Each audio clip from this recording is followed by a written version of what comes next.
Okay, continuing with our work session. This one is on the 2025, maybe we should say the 2026 Comprehensive Plan Update. Oliver and Jose, we're anxious to hear what you have to present.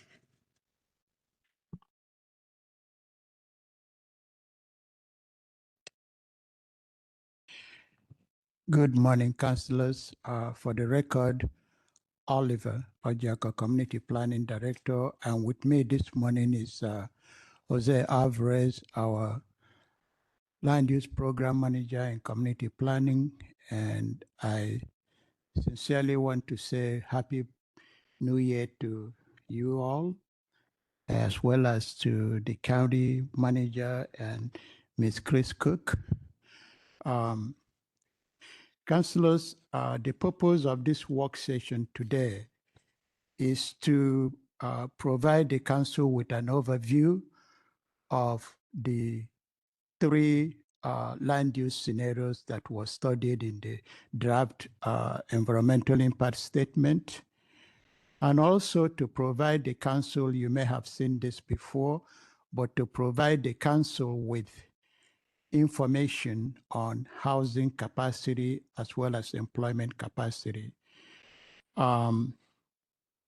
Then briefly discuss the of how to prepare for the joint council planning commission hearing, and then we'll take questions from you. This will be a joint presentation. At one point, I will turn it over to Jose to go over the land use alternative that was studied and share some maps with you. And then again, we'll take questions and talk about the next process. Before we do that, let's go to the next slide to further share with council the our presentation overview. So we'll start with a background, talk briefly about the SEPA State Environmental Impact Statement, State Environmental Policy Act, and the connection with Growth Management Act.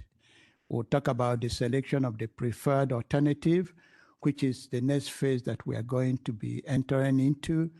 Again, talk about focus a little bit about the Vancouver unincorporated UGA. You will also see the various acts from the cities as we go through the various land use proposed alternative that were studied in the DEIS. Again, talk about the general hearing process for your joint appearance with the Planning Commission, talk about the next steps.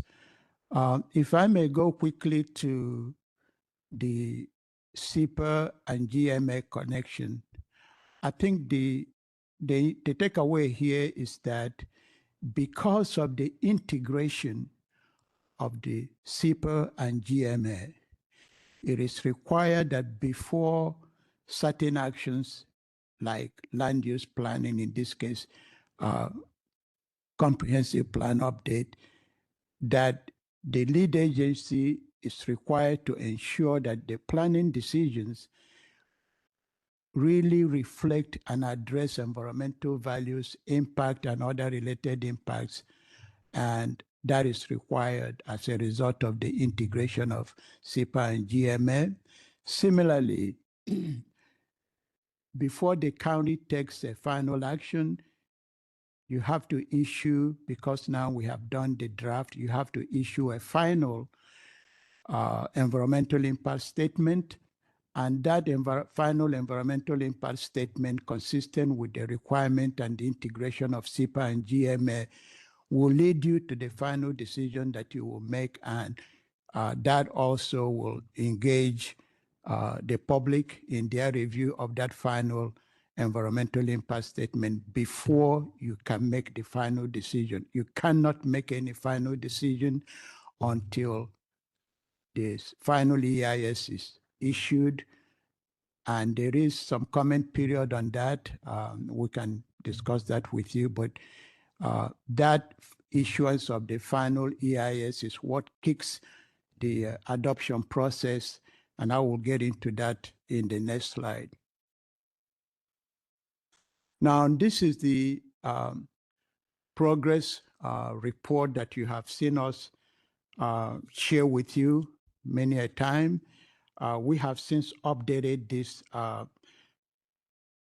schedule, even though this says supposed to be completed June 2nd, 2026. If you go to county web page or planning web page and click on updated project timeline, you can see that we have moved that goalpost to June of this year.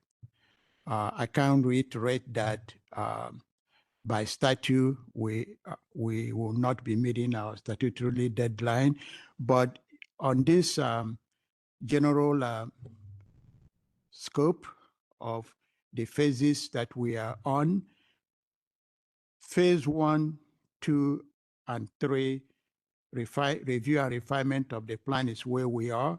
All these check marks have been completed. The review and refinement, we have already issued the draft EIS. You, council, approved by unanimous vote, 3 councillors advising that we conduct the ARC study. That had been completed. I'm not going to talk about the ARC study today. I may talk about it at a hearing tomorrow, but you did approve the RFP before it went out. The consultant did ask for additional time. You granted that. We went through the appropriate procurement process consistent with state law, and they completed that study, and they didn't offer any opinion or conclusions, but I will discuss that at a later meeting. So as I indicated earlier, when we move into you can see the selection of the preferred alternative. That's where we are now, and that selection, when completed, that will help us to finalize all the chapters that we have shared with you, as well as the Planning Commission, and any tweak to those policies will result as a result of what the preferred plan look like. That will also lead us into the preparation of the capital facilities plan to support that preferred plan. The same will be true for all the local jurisdictions that we have been working with, and other special purpose district will also use that preferred plan to update their own capital facilities plan. Example will be Clark Regional Wastewater and other related agencies. I must give special thanks to our local city partners. They have been with us throughout this process, and I cannot thank them enough for the coordination and consultation that have been ongoing and is still ongoing until the council makes the final decision. There are other external agencies that are with us every first Thursday of the month since we started this process. I won't go into detail, but I know RTC, the Tribe, Clark Regional Wastewater, CTRAN, and so many others, and the 7 cities, including the city of Woodland, all participating in our consultation process. So as you can see, with the final issuance of the final environmental impact statement, as I indicated, we will review our comprehensive plan text, as well as any related Title 40 changes. That's all the things that we need to do on that last bullet in review and refinement of our plan. And then we move into the final phase, which will become the adoption process. And as you can see there, we have to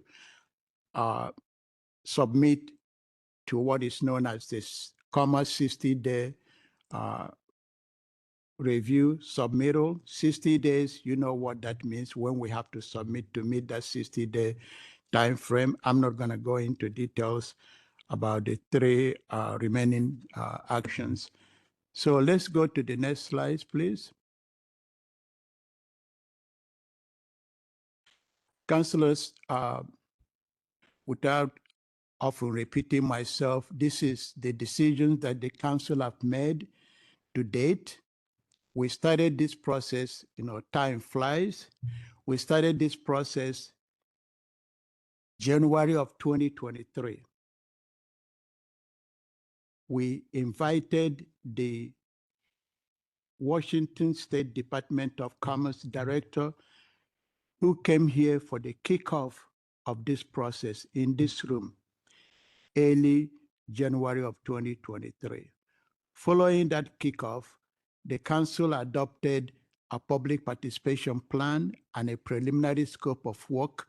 The resolution that adopted that is 2023-03-05, and the date that the council adopted that was 3/31/2023. Following that, the council also had a various meetings, work sessions that led to the council at the time inviting the head demographer at Office of Financial Management to come down here to discuss population and how they do their forecasting, while the director of Commerce and OFM staff recommended the council choose the OFM medium numbers. The council chose a number between the medium and the high, and that is the population that we are planning for those decisions. You adopted a resolution 2023-03-03, and the date of that was 5/2/2023. You then engaged Scott Bailey, who was at the time working with the Employment Security Department. He's the one that we go to that provide employment forecasts that we use for planning, which has to correlate with the population numbers that the council chose. And Scott Bailey provided us that best guess of what the total county employment numbers will be. The council adopted that by resolution 2023-05-01, and the date you adopted that was 8/8/2023. We then have a series of work sessions with council, hearings on housing allocation. We are not going to go into detail. You participated in that, not all of you, but the council at the time.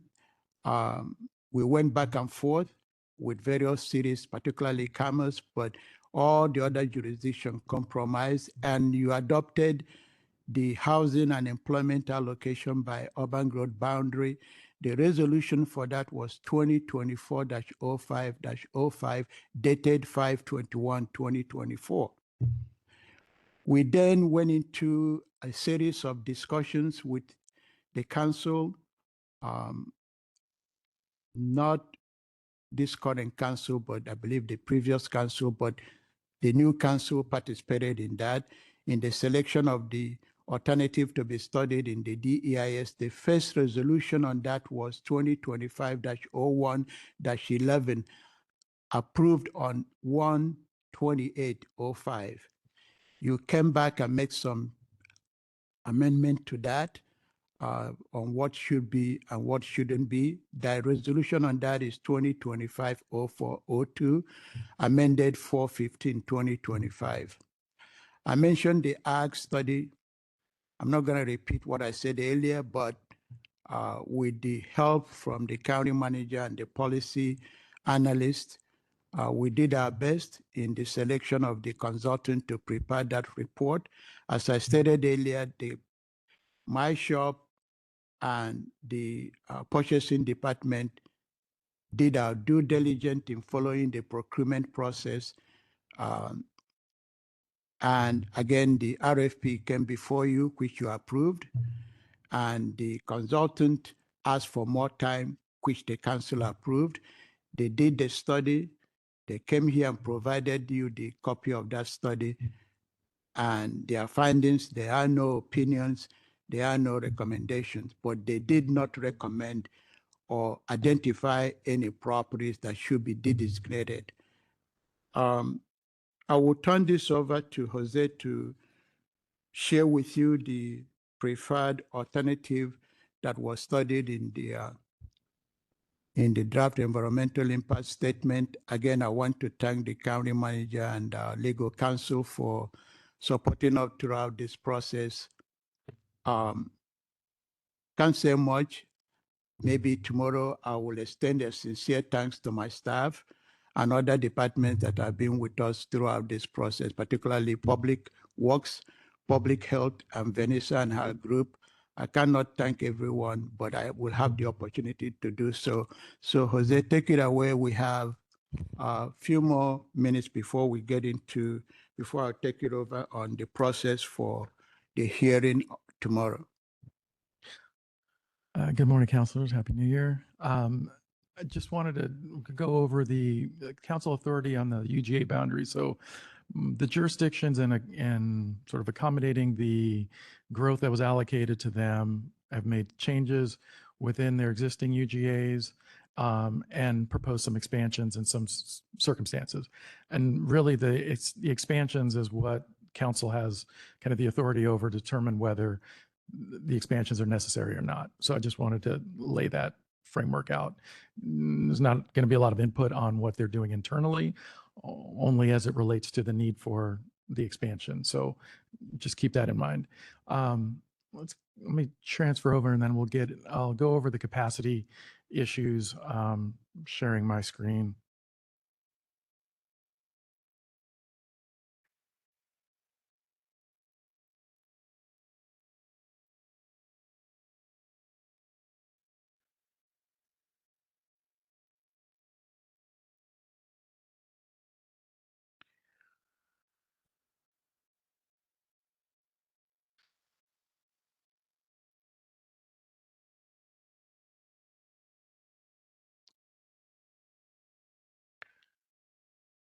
Okay, so it's big enough now. The things that I wanted to point out to you, the housing target, the total allocation based on the population that was chosen by council, and given the new tool developed by Commerce that includes a vacancy rate of 6%, different persons per household calculation, 2045, which is significantly lower than what is current, and then to address some shortages in existing housing stock is how we ended up with this 103,000 figure. It started, I think, at 115 based on a 2020 to 2045. We reduced that by the amount of household growth between 2020 and 2023. So that's how we got the 103,000. And that was allocated to the different jurisdictions. And the primary method that is used for that allocation is the existing vacant buildable lands model, the existing capacity.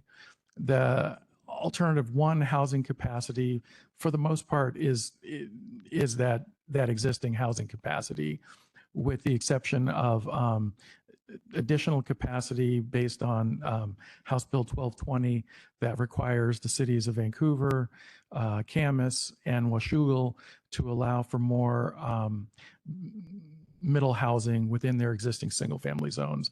So those, they increased some density capacities to reflect that capacity that's going to be implemented, whether they do nothing or not. It's going to be something that's going to be imposed on them. So that was sort of the baseline. So as you can see, we're starting with a capacity, existing housing capacity of roughly 99,000, and the target is 103,000. That's less than 4% overall. For each jurisdiction, it varies, but so that's essentially what we're trying to accommodate over this 20-year planning horizon. The alternative 2 and alternative 3 housing capacities are shown there. And you can see both of those are well over overall the 103,000 figure. The bulk of that is with the city of Vancouver. It's a significant change. They're almost doubling their capacity for housing. They're taking a completely different approach to their zoning, and that's reflected in that existing capacity, in that updated capacity. What's unique about that is they're not looking at any boundary expansion. And so it can all be contained within their existing UGA. So that's an issue that we're going to have to reconcile with being over that much. It's not something we've had to deal with in the past. Can I ask a Yeah, little bit sure. about that? Yep. What is there a fudge factor? Is there an allowable amount above and beyond what the targets are set? So, so we've within the within the target that was provided to us by the housing analysis planning tool. Like I said, there's a 6% vacancy rate built into that tool already, and it's also looking at sort of existing housing. So underhoused people or people without housing, it's looking at accommodating that. So it's not necessarily accommodating new growth. It's adding housing units for people that are already here and that are creating that there's an existing deficiency in housing. The vacant buildable lands model also has a market factor built into it. So we have within our existing a lot of fudge factor built in. With the city of Vancouver, we've had conversations about, whether this is, a full build out. How long is it is it really a 20-year or longer? Because they're looking at shifting their model. They've had their consultants do that. They're staying behind the work that they've done. So we're still continuing to have conversations about that. But yeah.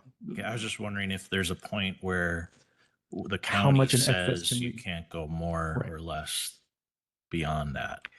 Yeah. Is there anything under the law that Yes. says, okay, percentage?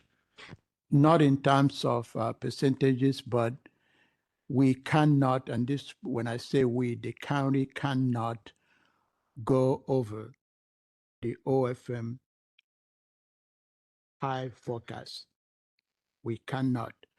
And we cannot knowingly carry excess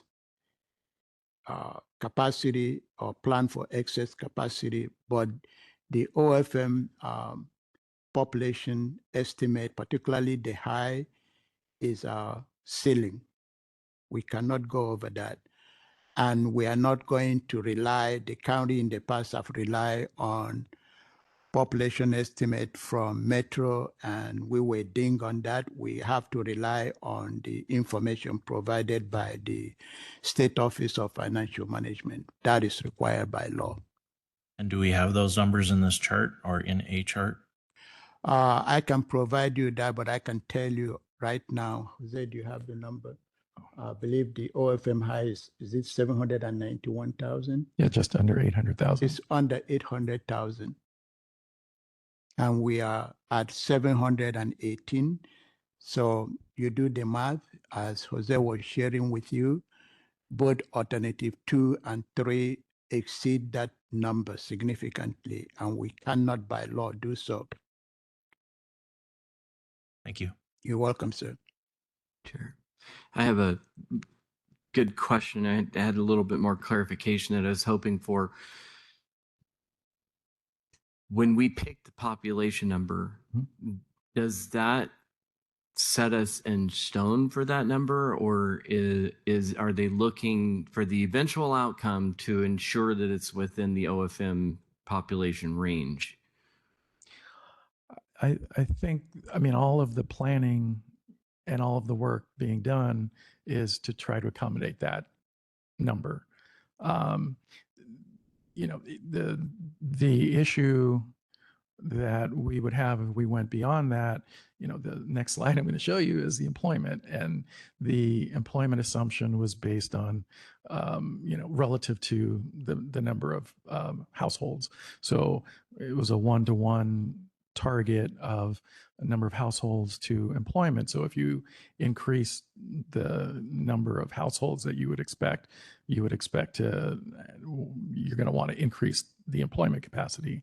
So I guess I would ask if the employment, or not the employment, but the population number that we picked, was that a structural component of the GMA, or is that a tool that helped guide discussion in the future into how many housing units that we need to provide and how much employment land we need?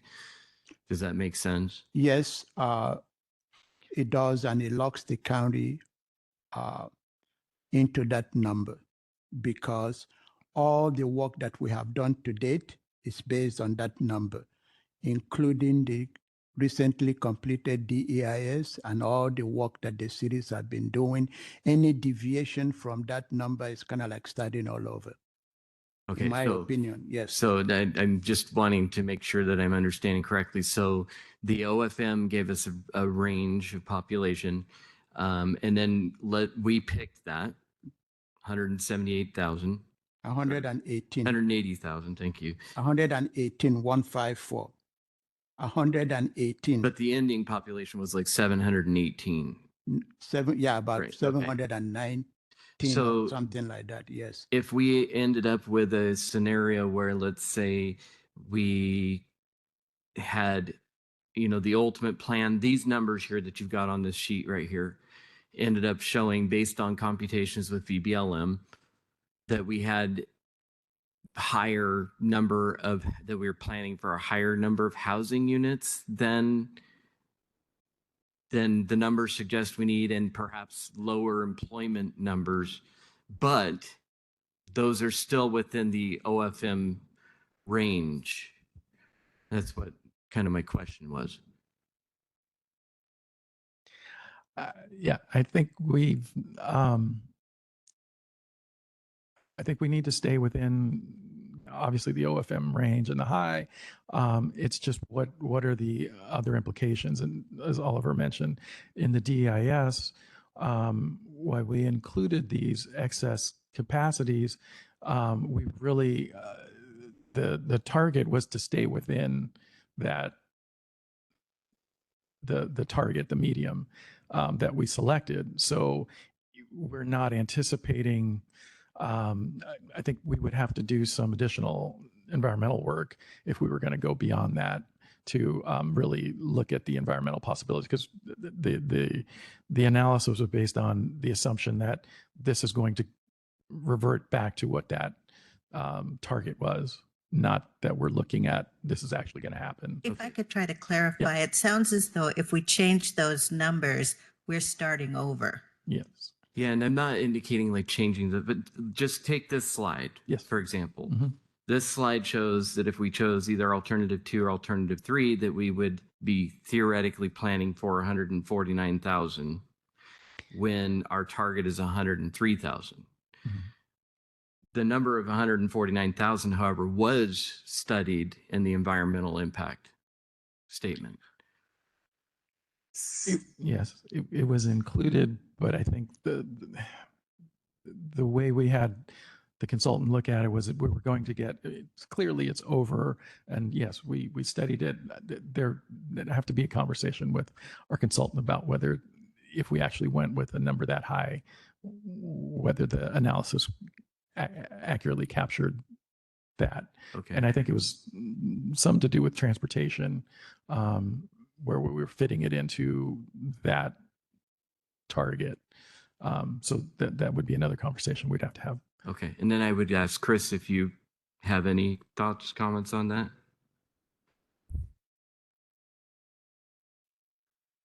Nothing beyond what staff has said. Okay. Thank you. Okay, let's go to.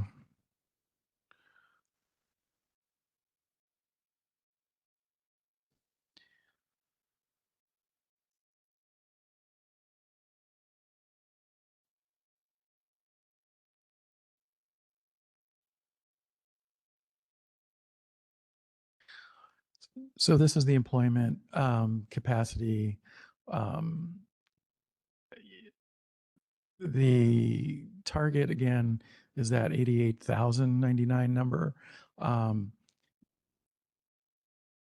There are some employment categories that don't require land per se, the government, construction, and work from home. And so what the jurisdictions were allocated to plan for was that 66,000 number. Again, with the Alt 1 job capacity, we have a capacity for 61,000 jobs. And then in Alt 2 and 3, you can see those going up, going a little bit beyond. There was an issue that I wanted to point out with Washougal in particular, where they had done their starting baseline included some employment lands that were still in their UGA that are not annexed to them yet and showing additional employment capacity. But they had done a sub-area plan and work after the 2016 plan that showed that property going, or those areas moving from employment capacity to housing capacity. And so they were essentially over allocated employment. And so they're working with another jurisdiction to account for that difference, to make up for that deficit that's showing for them. So I think with this, again, the kind of the takeaway is that we're not adding too many jobs in this scenario. As you can see, I guess, again, the increase is a large amount of the increase is in the city of Vancouver, about 5,000 of those jobs, the way they're, again, shifting their zoning. And with the city of Battleground and their expansion to the west for employment is really the two big drivers of the difference. And then for some jurisdictions in alternative 3, some of the expansion areas, particularly in Le Centre, where they're looking for employment. Go ahead. Sure. Just trying to understand. So how the cities have been doing a lot of zoning changes, of course, that have changed the trajectory of housing and jobs, I would think. Mhm. I know this isn't a perfect science, but how much does this take into account what's happened just in the last 6 months? It doesn't. So this is based on, well, let me take this back. So this is based on 2023 data. And so we're anticipating the growth from 2023 to 2045. So any growth that's occurred within the last 6 months is sort of accounted for within that, but it's not So did we reflected. guess kind of correctly, or are we totally off? But based on your gut, I think the most timely data we would have would be on the housing units that were added in the last couple of years. And that's what we did in 2023 when we figured from OFM, they get that data a little more timely. We can do the same. We probably have the information for 2025 to see where we are relative to what we were expected to add in those in the last 2 years. Employment overall takes a little bit more time to get that data, but we can get that from the Employment Security Department to see where we are relative to where we started. And I think when we got the estimate from Scott Bailey, he provided us, so what we showed you before is the total number of jobs at the end year of 2045, 269,000. He also, he did a run, well, he used a baseline of 2023 and also a baseline of 2025. So this 88,000 figure is based on the 2023 number. There was, I think, a mid 70,000 that was based on the 2025. thanks. Yeah, it would just be good to have a reality check before we make a final decision on where we are. Are we behind or ahead? Sure. Chair. Yes, please go ahead. Thank you. Thanks. Good morning, everyone. So a couple of questions really quick, Jose. or Oliver. Jose, you mentioned that we're using 2023 data from the OFM to make these forecasts for both employment and housing. Is that correct? So the 2023 baseline, so we were using our vacant buildable lands model of this 2023, and we were, yes, trying to make everything align with the 2023 number as much as possible, being consistent with the OFM population numbers and the estimate from the Employment Security Department. I think that was based on, yes, end of 2022. Yes. So I guess I have a similar question to Councilor Little, right? Things constantly change, demographics start changing, household sizes are probably decreasing. People are being forced to leave or voluntarily leaving our county. And so my question is, when can we expect an updated forecast for both housing and employment?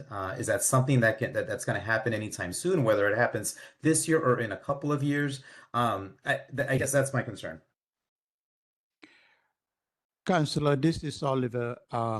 We can be able to either through our colleague at OFM be able to estimate the growth that have occurred from 2023 to 2025. Remember, we do get April 1 numbers from OFM, so adjustment can be made because if you continued with that 2023, we have had an issue with not accounting for the growth that have occurred while we have been doing the plan, because that is part of the growth that we have forecasted for. So we can really reach out to OFM to see if we can get estimated number of the growth that have occurred since 2023. Mhm. On the job side, it's going to be, as you know, it takes time to gather all the employment numbers, given adjustments that are made and so forth. So we can reach out to see whether we can get any employment that have occurred in the last 2 years, if it's possible. But I really don't think, in my opinion, if we make those adjustments, these numbers will be much, much lower.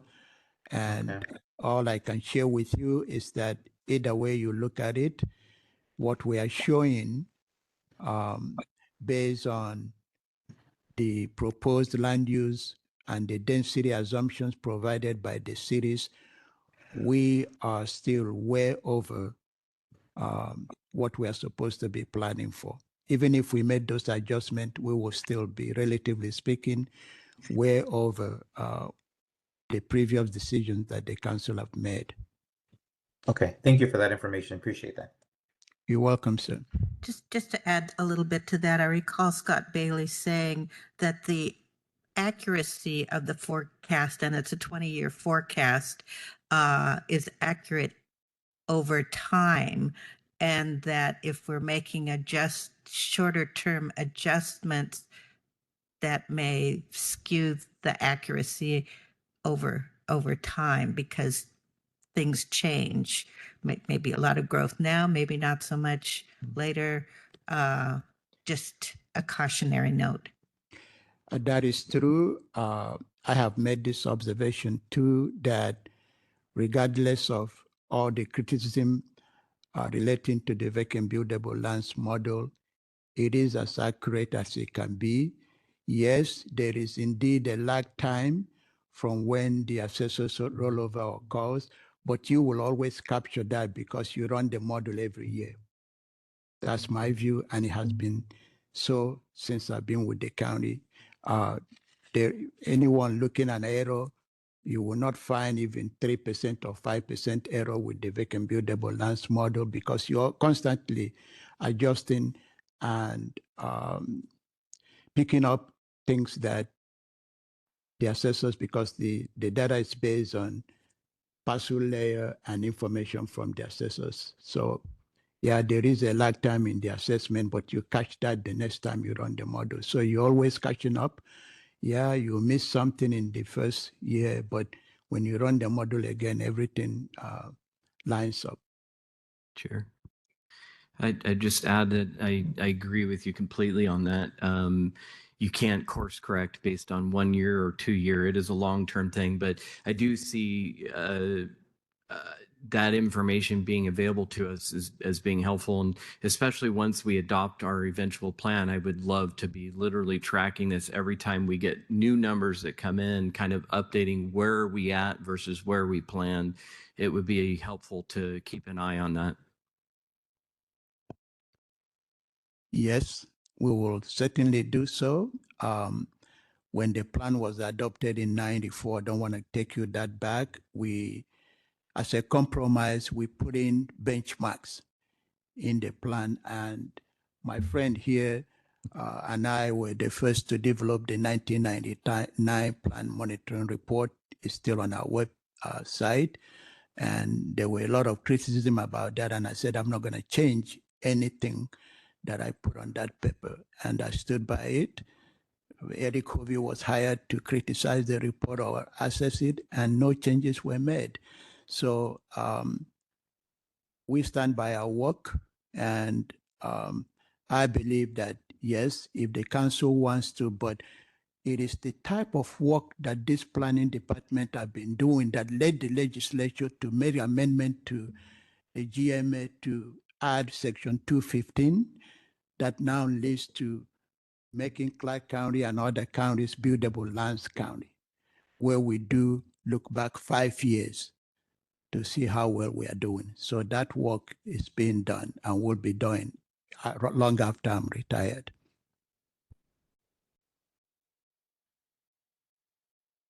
So I'm just going to transition into the land use alternatives maps just to Please. give you a refresher on this. We'll just start with La Center.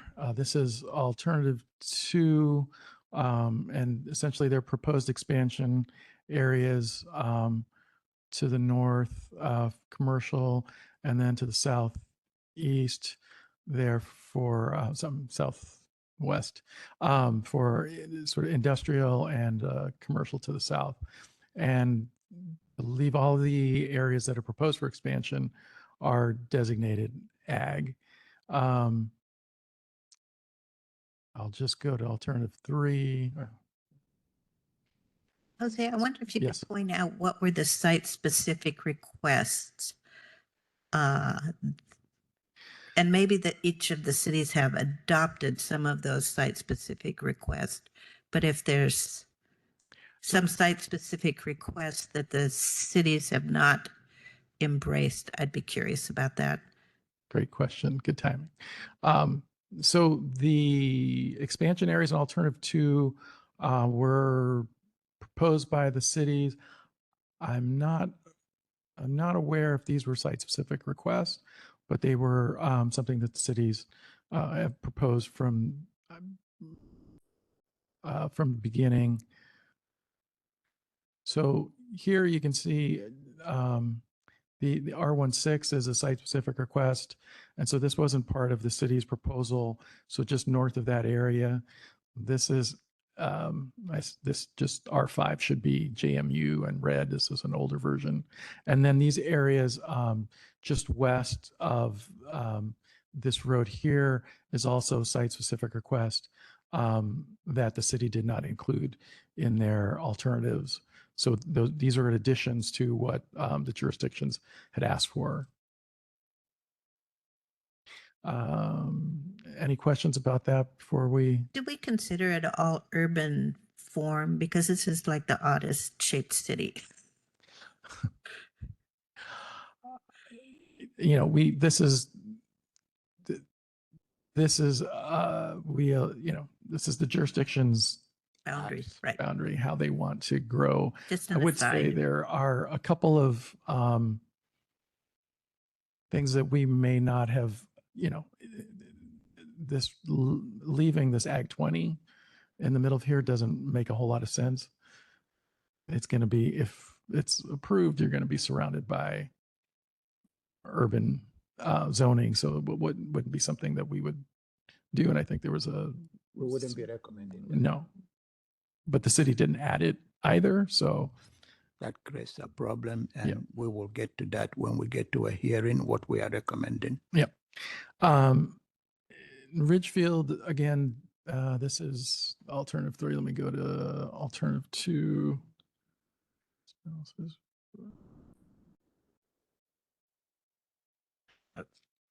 Quick question. Just big picture, Mhm. when we're making decision, alternative 1, 2, 3, does it have to be a clean decision? Can you add or subtract to an alternative? And what does that do to the process? If, say, you added to one of the alternative or you subtracted, as we're looking at these specific parcel by parcel, what if you chose one from an alternative but didn't choose the others? What happens to the process? So as long as it's within what was studied, I think just you can't go beyond what was studied. And then it's kind of, it depends on what the action is.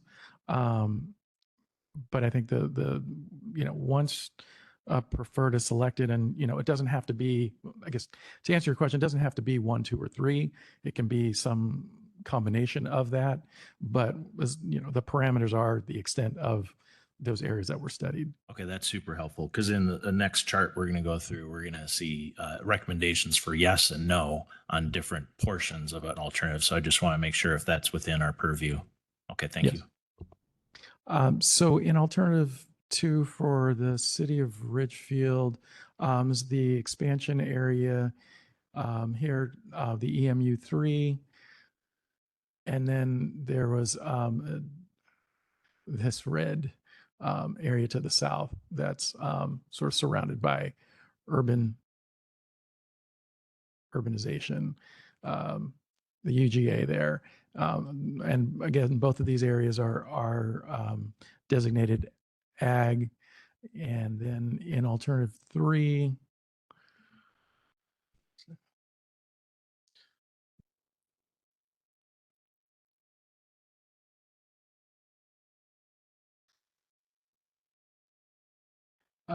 there are additional areas here east of I-5 that are being proposed, RLD6, this area further to the east and then to the south, and then that other parcel to the south as well. Are those ag as well? Yes. Sure. This is really good that we're going through this. I just feel like of all the duties as a county councilor, this is like, to me, the most important besides passing the budget. And so I would just want to spend a lot of time. So I may be asking for a further work session on specifically this so that we could talk about each parcel in more depth, because I know you all have looked at this and looked at it very thoroughly.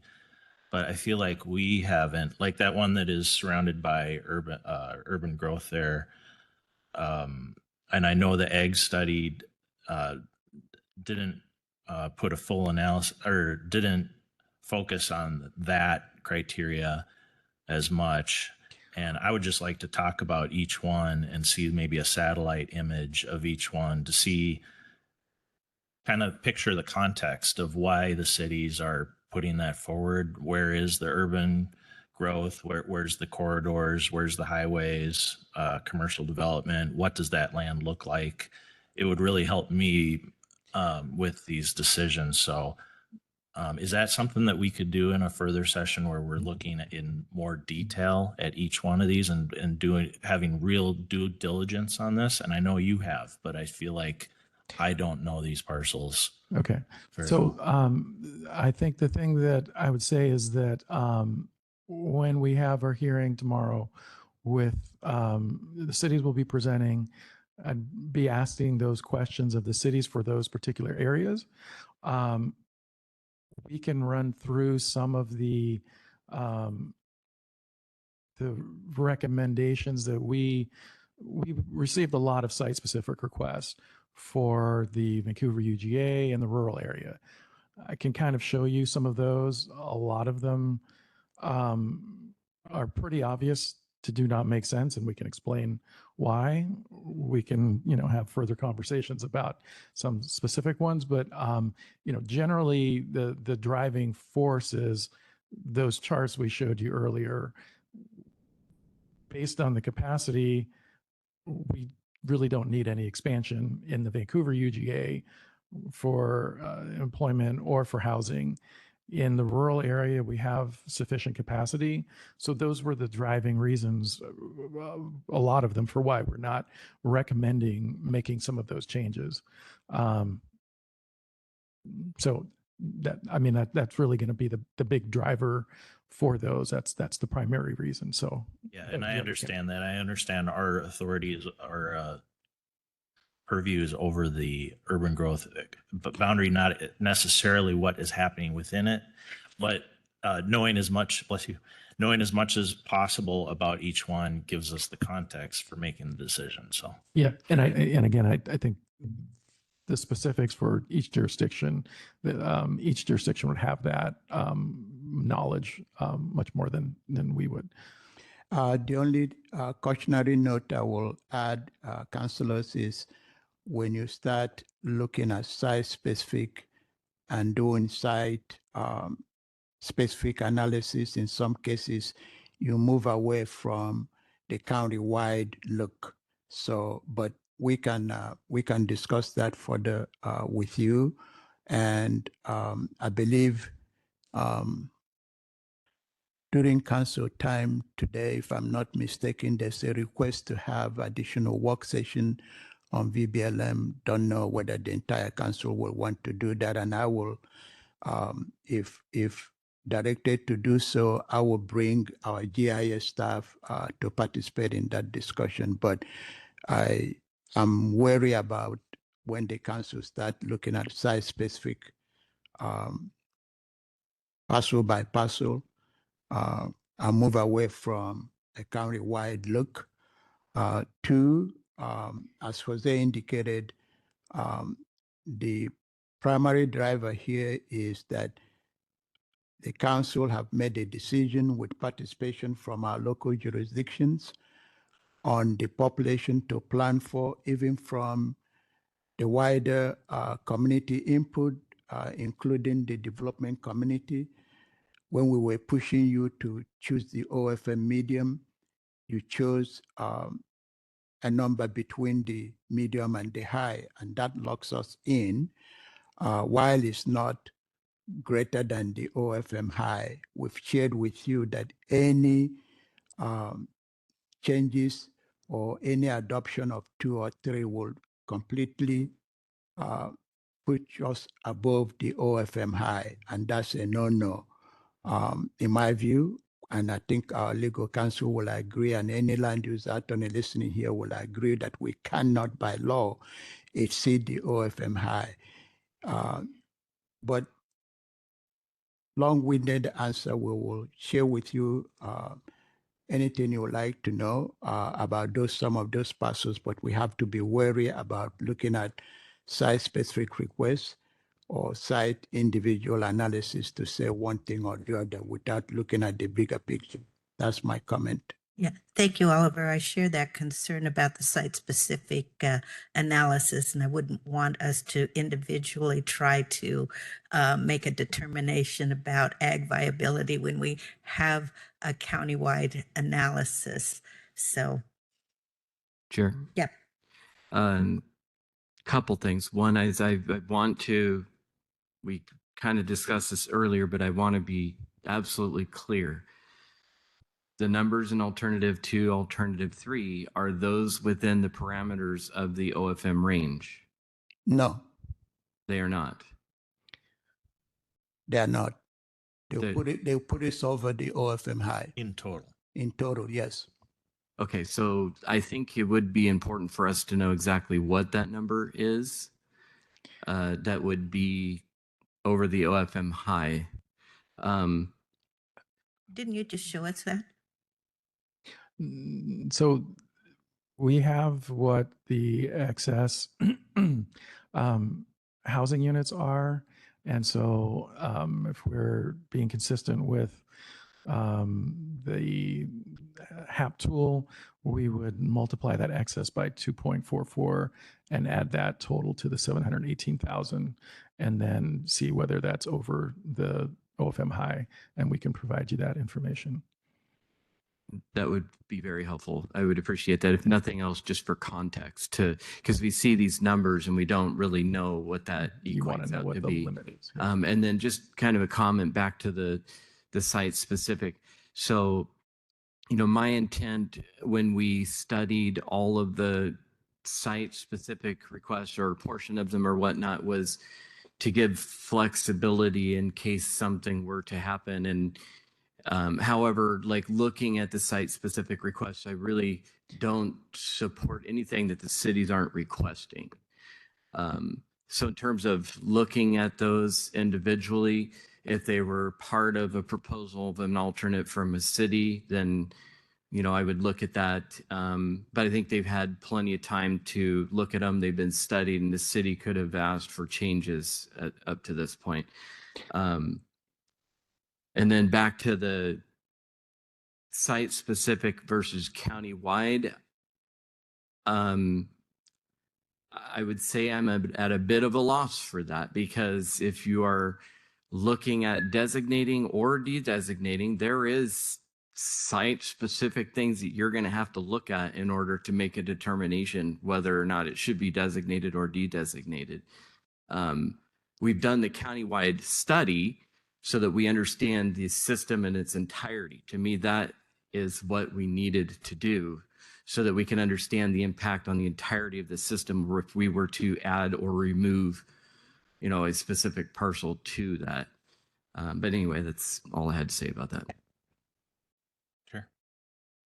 Just to add to that, I am interested in, as the chair said, just looking at just knowing where those site specific requests are, because those, especially the ones that are adjacent, because those are landowners who are looking to develop in the future. It may be part of a city proposal. So it's just good for context to see where they are and at least look at them. Yeah, and we can re-forward a map because we've shared a map with council in public as well as emails where it actually pings where they're all at on the map on the site specific. So we can resend that.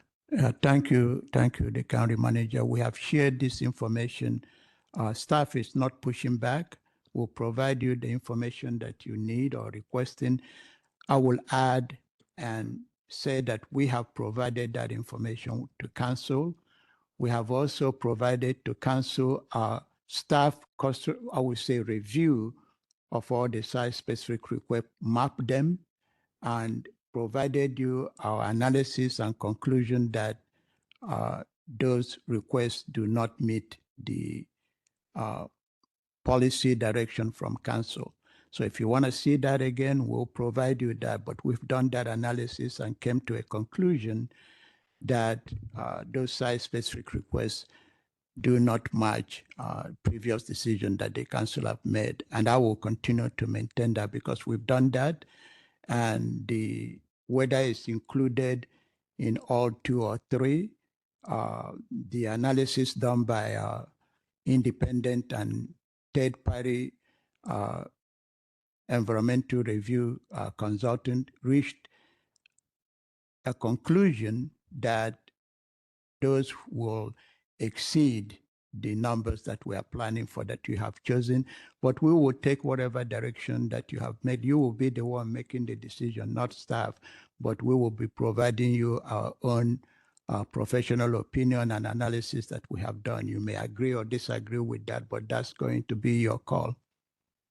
All that information is on the website, and you can actually click on each one of those site-specific requests and read the entire request. And Yep. And my detailed comments info. did not imply any preference for anything on this. I just think that what Jose is doing when he's clicking on these and showing us where they are, that is very valuable to know in context. Thank you. Good.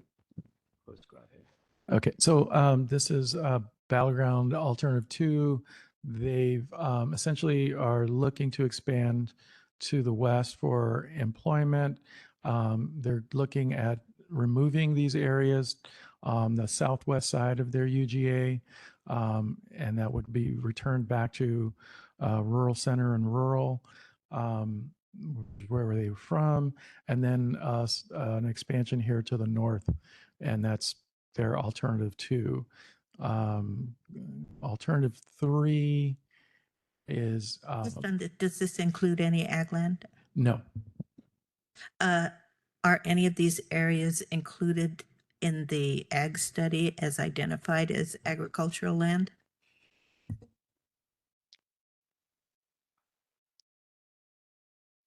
Which I I think could be don't- something to well, think about. So Yeah. the areas to the west, this is part of the Dollars Corner Rural Center that's in red for the most part. So that wouldn't have been part of the ag study, I know for sure. These areas are R5, so they could have been. Yeah.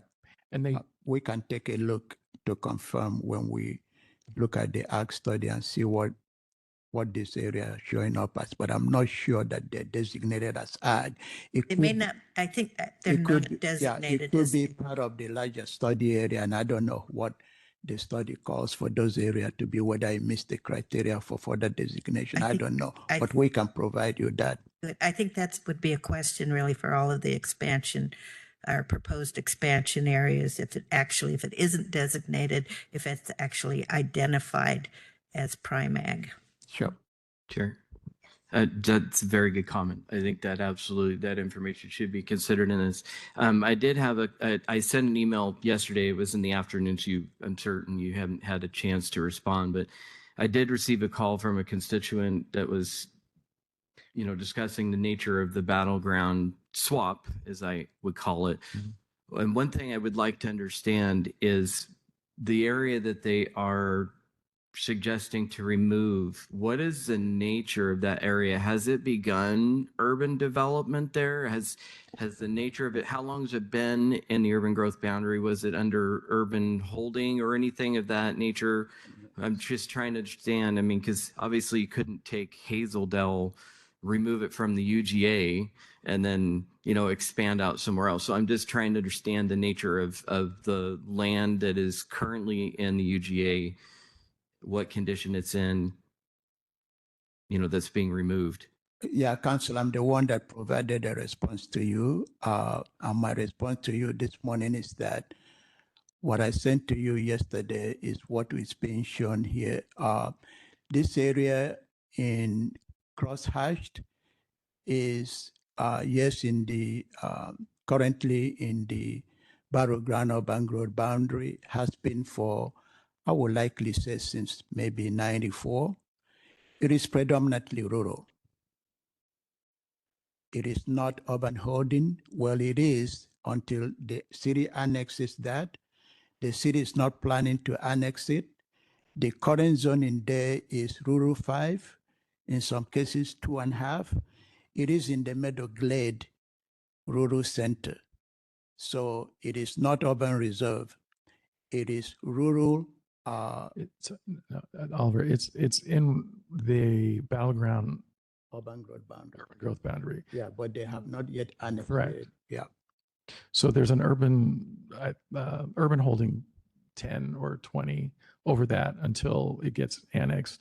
Okay. And so it can't be developed at urban standards until that annexation occurs. Okay. So there has been no urban development there at all. Okay. Correct. So it's the same as if it had never become in Exactly. the boundary. Yeah. Okay. Yes. All right. Thank you.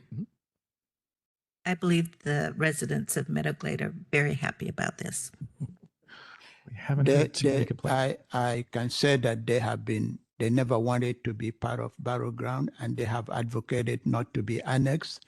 So, and what Battleground is doing is consistent with the provision in law that you can do land swap. And we'll be very supportive of that. So the remainder, to the north and the east, these sort of yellow areas highlighted in red or outlined in red are the additional areas for alternative 3 that were included, and these were site-specific requests that Battleground received for expansions. They're all rural, except there's a portion of this triangular shaped property that's a portion of that is ag.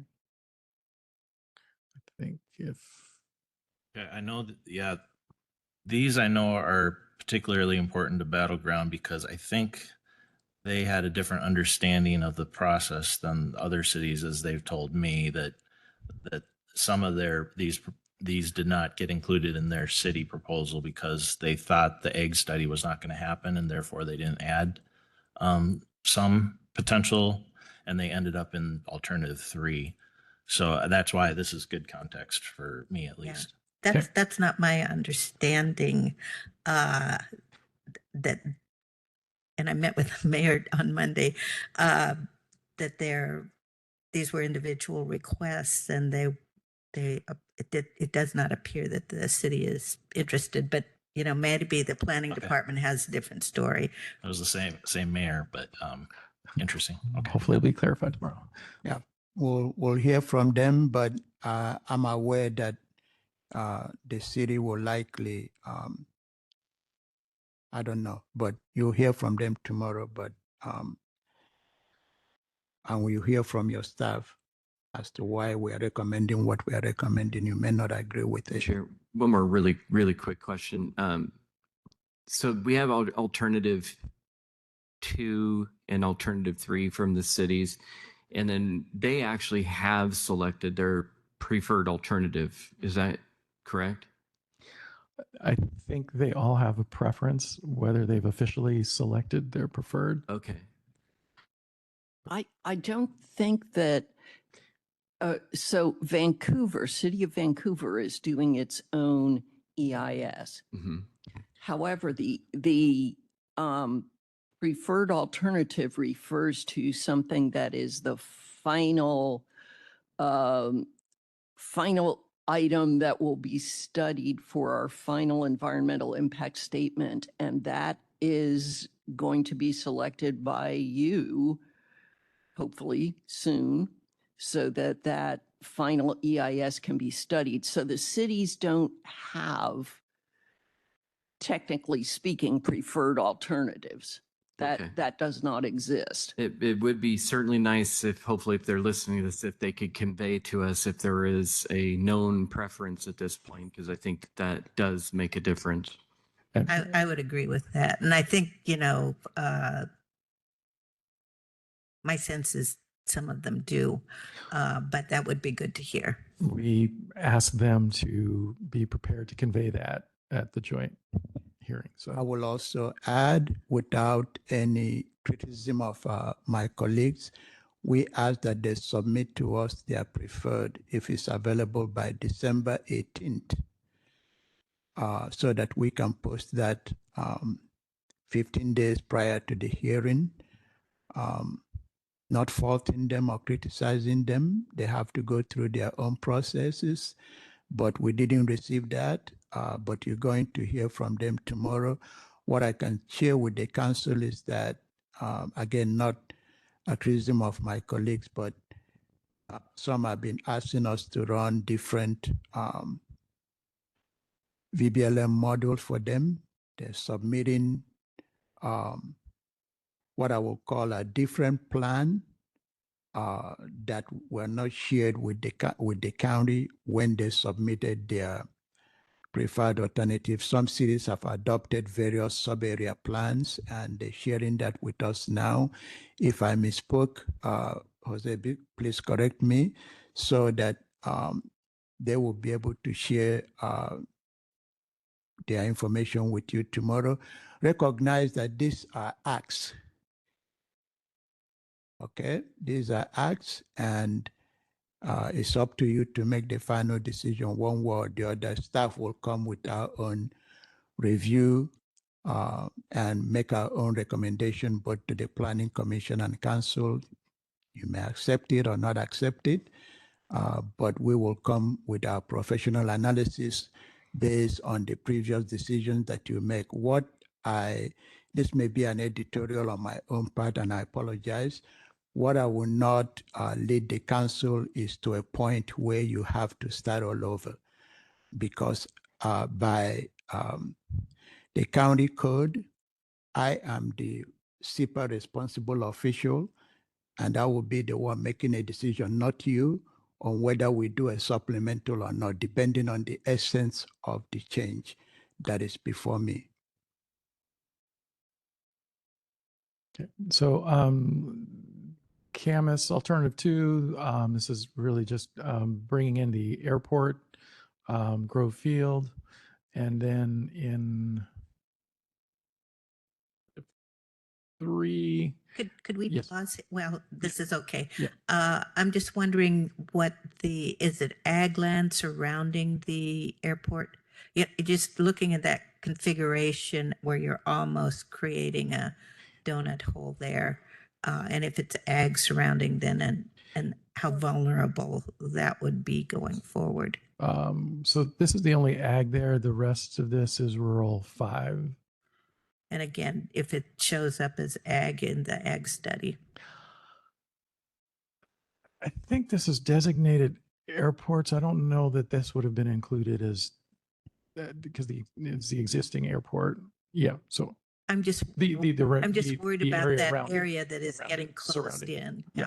No, I agree. I think if Jose goes, is this alternative 3? Yes. Okay, in alternative 3, go up. In alternative 3, if you can scroll up, alternative 3, the city, as a result of site-specific requests, the property to the east, there is all ag, and that is known as the Naveen property, which the property owner asked to be included, and I think they may have a representative. I'm not sure, I can't speak for the city, but they will have to be the one making their ask. Our own analysis and the cities of commerce will agree shows that they don't need any residential land for residential development. Some will disagree. I know that those representing this property owner have asked that it be mixed use or land for employment. That's a late ask, but this property is shown up on the ag study as remaining ag. This particular piece, if you take this away, the ask from commerce will just be the addition of the Grove Field Airport. Just to add for the chair, I used to live right next to there, and a lot of my friends live on either side of the airport there. It's as they stated, it's 5-acre homes there. Across the street, there is a farm. There's in the pumpkin patch there. Could be fit 5 acres, but it could be ag as well. Yeah, and I think originally they asked for employment on this property, but then changed to multifamily. So just to. Okay. And then Washougal is not looking at any expansion in either of their alternatives. But let's see if I can. Real quick, before we move on, could I ask a quick question real quick? Yeah. If you can go back to Camus and show that last parcel, or not parcel, but that last clump of parcels that we were talking about. Did you say that all of that is multifamily? That's what they're proposing. Okay. Yeah. So my question would be, and again, if they're listening in, this would be something that I would want to know from them, is how significant is that area of multifamily? And just Camus does not have a lot of multifamily. And so if their plan is to place the majority of it there, which I could totally be off on this, but they can enlighten us, how would that impact their overall plan if that was not approved? Does that make sense? Yes. And you can take a look at those for the city of Camas, the housing chart that I showed before will show you what their existing capacity is. I think they've done a lot of upzoning within their existing UGA to sort of meet that the income bands. So I'm not sure. That's a good question. How this impacts that? I don't know that this is gonna.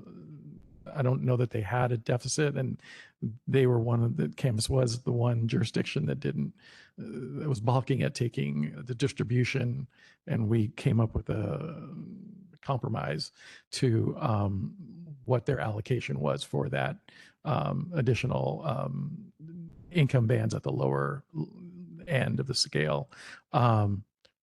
So I don't know, to answer your question. I think that would be a question for them to address. Thank you.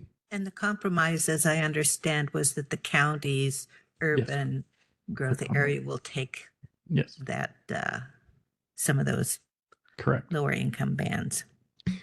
Yes. Yeah. So just in terms of Washougal, the areas that are hash marked here are the areas that had previously been designated for employment land going back to 2016, and they had done work on making these to be more residential, and so that's where the discrepancy came from. I think I can show you what that looks like in.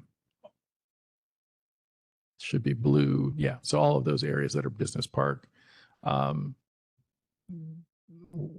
were attributing capacity that wasn't really there because they weren't planning on developing that as employment land.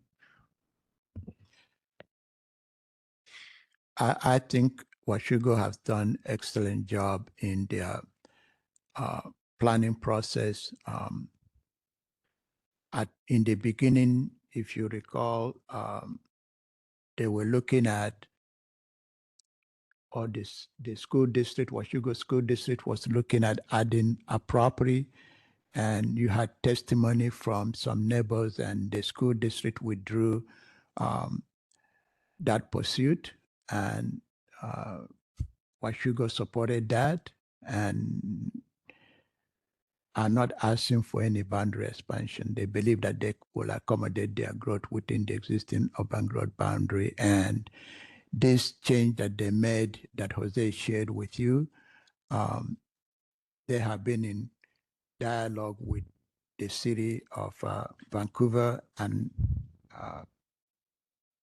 by extension county staff to allocate that employment land or employment numbers to the city of Vancouver. So I commend them for the work that they've done.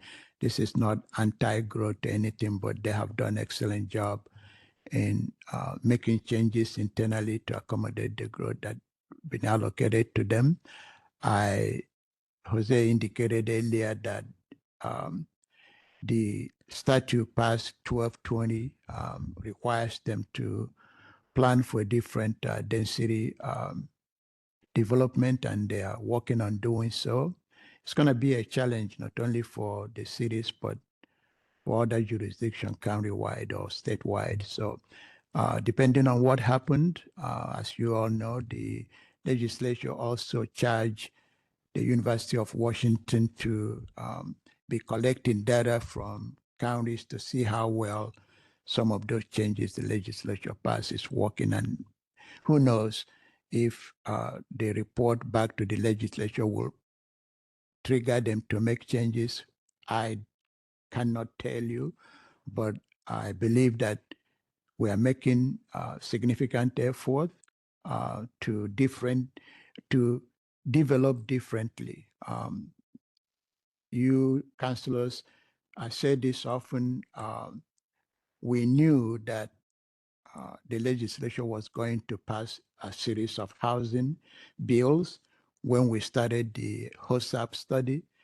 And with your support, we have made significant changes to our single family district, allowing variety of housing type, and also are proposing to further make changes in our multifamily district. So Jose can go over the changes that we're recommending inside the Vancouver UGA. And I will also add in our conversation with the city of Vancouver, we are more than willing not to expand the urban growth boundary north of the current UGA on both sides of Northeast 10th and the property to the southeast of Wazoo. That job numbers can be allocated to Vancouver. And I'm not taking anything away from you, Jose, but I thought I made that observation. But go ahead. Sure. Chair, real quick, can I ask a question real fast? Yeah.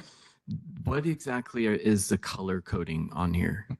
And I don't know if it's just related to the zone, or I know I had talked in the past about having like kind of like heat maps where, you know, the intensity of increase density increase, to be able to understand like where they are, you know, where they're increasing density and by how much they're increasing that. I don't know if that's what those colors are, or is it just base zoning?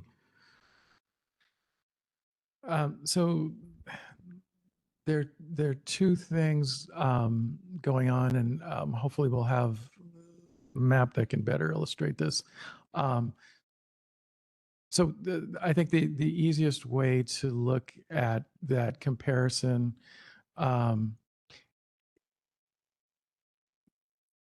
what we were proposing is for our urban medium and urban high density zones that are currently R12 to R43 in both of the, in alternative 2 and alternative 3, we were proposing to increase the floor on those. So instead of going from R12 to R43, it'll be from R24 to R50. So it'll be R24, R32, R40, R45, and R50. And so there are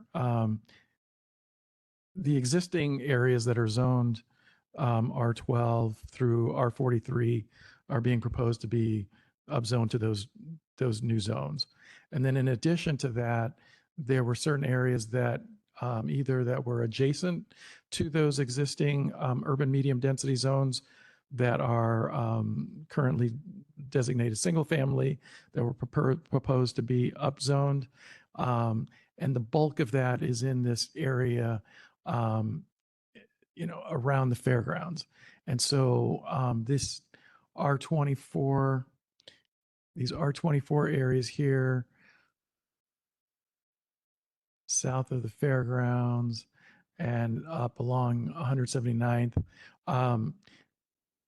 were the urban low density zones. So you can see what that looked like. This is R120 that's being proposed to go to R24, R175, R120. The R12 is just that. Well, I think that one's already built out. So there's not much difference there. So going between these two, you can see the proposed changes for those specific properties and the intensity of that change. So the color represents the intensity of change? It's just new colors, and the color doesn't necessarily reflect the intensity. Is there any way to get that? I mean, that would be really, really helpful for us to understand where is absorbing, the largest density change levels. Yeah, I'll see what we can do. I think that the challenge is, so let's see, we can isolate those things that are going from single family residential to multifamily. I think those are easier to do. The R12 to R24, it's like 100% increase, but that's really because we've already increased what you can do in the single family zone up to like 22 units an acre. And so we need to have that separation, or that higher floor So I wouldn't look at those as, I mean, you could look at them as being the same, but the intensity is, yeah. I would leave it to you, but just something that can give us an overall picture of where are the areas that we are changing the Right. most, that it's absorbing that density. That would be very helpful. I would appreciate that. Okay. I think along 179th is changing significantly. Yes. Yes, it is. No question. Um, And that's a lot of it has to do with where the land is available and vacant. And that's, yes, for the most part. They are also very, it's not significant, but some talking about site-specific requests that came from some local developers, and in some cases we are honoring those, and they're telling us why they're making those changes. I think some of those are reflected in some of the proposals that you see here, and I believe along Highway 99 we made some changes there to really capture what the future holds for that area. It wasn't captured in our modeling. We know that in working with CTRAN, and the council is aware that they're making significant investment in bus rapid transit along Highway 99. This is an opportunity to create capacity there because we believe it's coming. So that's primarily where you see some of the recommendation for intensive increase in density, which we know will happen. So Yeah, and to that point, the Highway 99, we're just showing those areas, and it's not a change in Zoning. zoning per se. Because of the Highway 99 overlay and the sub-area plan, it was intended for residential development to happen there. It's just that our model didn't reflect that. The underlying zoning for most of that area is commercial. And so there was no housing that was being attributed to that area in our model. So we just updated that to reflect it, to account for potential development for housing in that area. And in a lot of that commercial areas, that there's no, the minimum reflects typically the urban medium. So the lowest end would be R12. If we make these changes, it would be 24. And a lot of instances, there's no maximum density. So we're looking at sort of an assumption for what that could be. And as Oliver said, with the high capacity transit going there might be higher. and we also required by recent housing law to allow housing in our commercial zone. So this is another opportunity to do so. At the end of the day, when this is done, we will have to check off where we make changes and how those comply with the recent land use passed by the legislatures. That's part of my responsibility to show where in the checklist that we prepared. So this is a good example where we can show where our action is consistent with those new housing bill passed. Thank you. I appreciate these changes that you're showing us. That was a concern of mine to further expand the growth boundary north because it's quite a ways north already. Yes. Chair? Yep. I am just wanting to clarify something. So when you say R12 goes to R24, I'm just picking an yeah. instance. Is the entirety of the UGA changing? So effectively, R12 doesn't Correct. exist anymore. Correct. Okay. Yeah. So I'm curious about how you went about the modeling on this. Given we don't really have any precedence of doing this on this, this upzoning, so we don't really quite know what's going to come out of it. Mhm. how exactly did you model that? And did we kind of look, I mean, not all areas are created equal. There are some areas of R12 that are probably more easily going to convert to R20 or build out at R24. There are other areas probably that you're looking at only infill, and that's going to be trickier. So I'm just curious how was there any difference in treatment given for these areas versus areas that were already zoned that? Does that make sense? Like, are we using the same model assumptions, or did we make any variances? So we looked at kind of what we were seeing in terms of development in that urban medium zones, the R12, R18, and R22.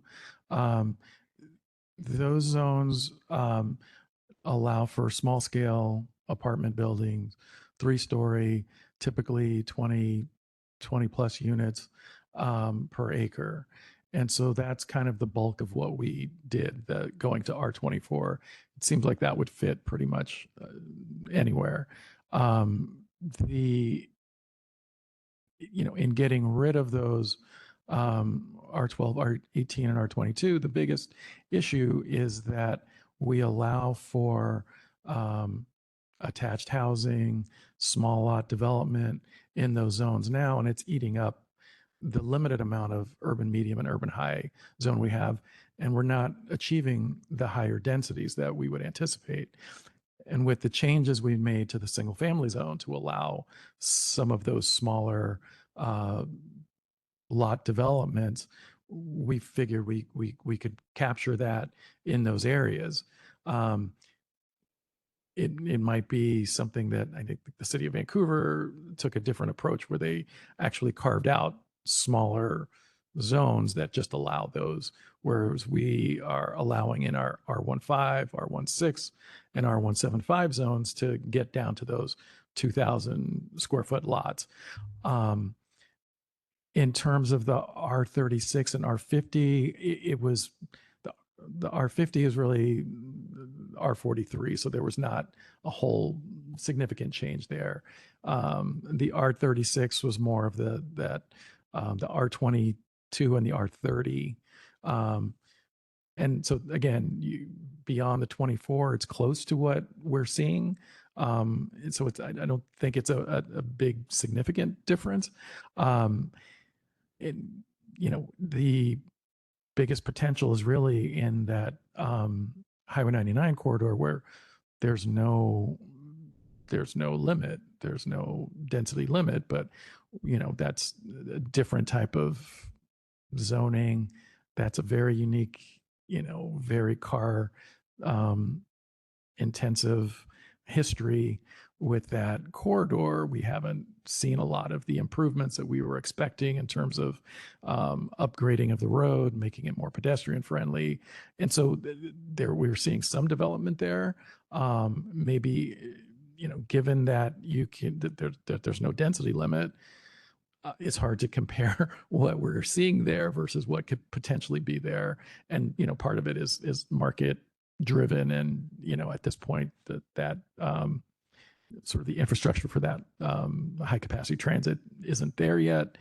But in anticipation of that could be something that could be addressed. So that's how we approach that. Okay, maybe I'll simplify my question a little bit. So, and this is not, you can't work, but I'm just trying to give an example. So like R12 to R24. So we haven't necessarily, but you could theoretically say like we have had R24 in existence to some degree in the past, and our model predicts based on that. But my question is, something that's been zoned that for a long time is behaving a certain way. Something that we up zone to that may behave differently. And I don't know if you have made any adjustments for that, or if the assumption is that it will go the same as land that has always been zoned that. Right. And I think I understand, and it's only been maybe within the last 10 years that we've seen a tremendous amount of development on multifamily. And so you have, well, that are what we would expect in terms of apartment. So there's land that's been there, that's been undeveloped for a long time. It seems like the apartment, that multifamily development is much more cyclical in terms of the investment that's needed for that, where you can, doing a single family development on spec, 3,000 square foot lots, there's more likely to do that. But again, we only have so much of that land and where it's located. And, it's not like you can expand the urban growth boundary and put that, it wouldn't necessarily make sense at the edge of the boundary. And so that's where, taking where that R12 is currently would make the most sense relative to our other options. Okay, but just the expected outcomes, are we taking the same assumption, or are we changing those assumptions based on we are tweaking the system a little bit? Yeah, so we're making the assumption that under that R24, we're going to get to that 20 plus. The same Yes, as what yeah. we've seen. Okay. Right. Yes. Chair. Yes, please go ahead. Thank you. Jose, you mentioned that along the 5 corridor, or excuse me, the 99 corridor, high transit, it'll become a high transit corridor with Divine that is scheduled, I believe, to start operating in 2027, if I remember correctly. I guess my question is there a plan for the next 10, 15 years to develop that area into more of a transit oriented development friendly corridor with mixed use housing, better infrastructure, more pedestrian friendly areas? Is there anything in the works? Yeah, it's the Highway 99 sub-area plan is been in existence for at least a decade. And so that was anticipating that type of development along that corridor to be more pedestrian friendly. With the high capacity transit, the other sort of investments that the county would need to make is either narrowing that road. That's a very wide, the lane width there is pretty wide. It's, getting that into a more urban type of corridor, I think would be something that we would be looking at. We are requiring wider sidewalks in that area. We have some issues with, there's some, our public works department wants to maintain that corridor and that capacity, but sidewalks are also part of that.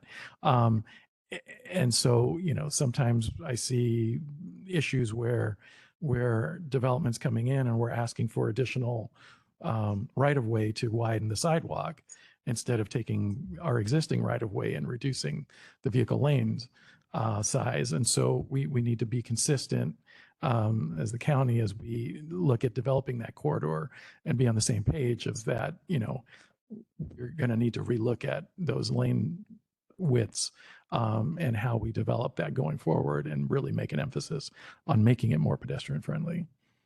Yeah, you mentioned, what is the name of the document, the sub area? Highway 99 sub area plan. Highway 99 sub area plan. Thank you, and it is available online, I imagine. Yes. Yes. Okay, when was the last time it was updated? When was it adopted? Was it in?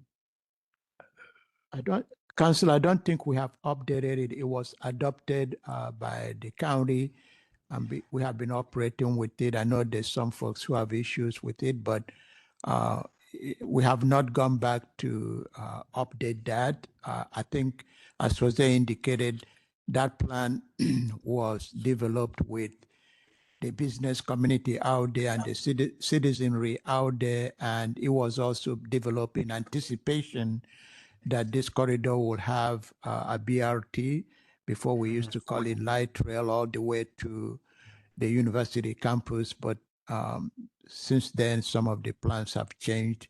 It may happen in the future, but for now, CTRAN is just moving ahead with the BRT proposal. But the plan was put in place with the anticipation that that would be the new BRT or light rail corridor. Okay, thank you. You're welcome, sir. And just to point out a couple of things on the map here, this is the existing alternative one, and these are 110 areas that we proposed upzoning modestly to R16 and R175. A lot of this is built out, but there are some larger parcels in there that could redevelop. And going to the R16, you could get from the R110. Now you're able to get to those smaller lots if redevelopment is possible. So that just adds some flexibility by changing that zoning, upzoning it slightly. So that provides additional opportunities in these areas. I have a question that it's not necessarily comp plan related, but one of the things that I look at this is right now what we're trying to do is infill, a lot of infill. You know, if the land had originally been zoned to the density that we want it to have today, that would be wonderful, but you really can't do that. You know, it just doesn't work that way. But one of the things that I'm really curious about is if we can do some really smarter planning in our code that would take these lots that we have that are lower density, that we know in the future at some point there will be pressure to increase density. So, you know, restrictions saying, you know, the house has to be situated certain distance from the property line, so it's not in the center, you know, because that's what's going to impede a lot of our infill development. Yeah. But I'm curious if there has been effort or if there even is things in the code today that encourage that. Good question, Councillor. We are discussing internally that we may have to revisit our infill ordinance and update it or have update it or have a new one to be consistent with some of these proposals. We can do that as part of this update, or we have 1 year to come up with a development regulation on how to implement some of this by law. So we are looking into that. Yeah, I wouldn't think this is something that we'd want to cram in before if we have 1 year to do those updates. But I think it is like with the R16, R17.5, I mean, those are eventually going to split, you know, and if we don't have means of providing direction toward eventually the development is such that later on it can be reasonably split, then it's just not going to happen in the future. So We'll be appreciate that. Yeah, we'll be looking at that, sir. Before we started asking all these questions, weren't you in the middle of alternative 2 and 3 showing us on a map? Yeah. So this is what I'm in the middle of. Primarily the Vancouver UGA. I wasn't going to spend a whole lot of time with the changes in the city of Vancouver since they did their own EIS. We can hear from them tomorrow. What I really wanted to do was focus on those changes internal to the UGA that you have the most say on. And then in alternative 3 was just going to show you some of the, I can go into some of the site specific requests. Let's see.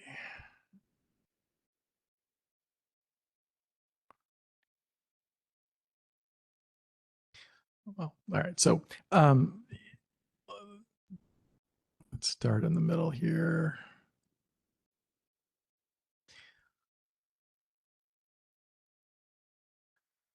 So you can see in, you know, this, in this area here, surrounded by ag, this is a request to be included in the urban growth boundary. It's not surrounded, it's not contingent to the UGA. It's not an area that we would recommend. It just doesn't meet the criteria. Again, these areas here are 24. Again, they're not abutting the existing urban growth area. These are a couple of requests for light industrial along this area. It's not, again, they're site-specific requests in and of themselves wouldn't make a whole lot of sense to include, even though they're abutting the existing UGA. There's this parcel that's abutting the UGA that's R16. There's nothing else around it or being proposed around it.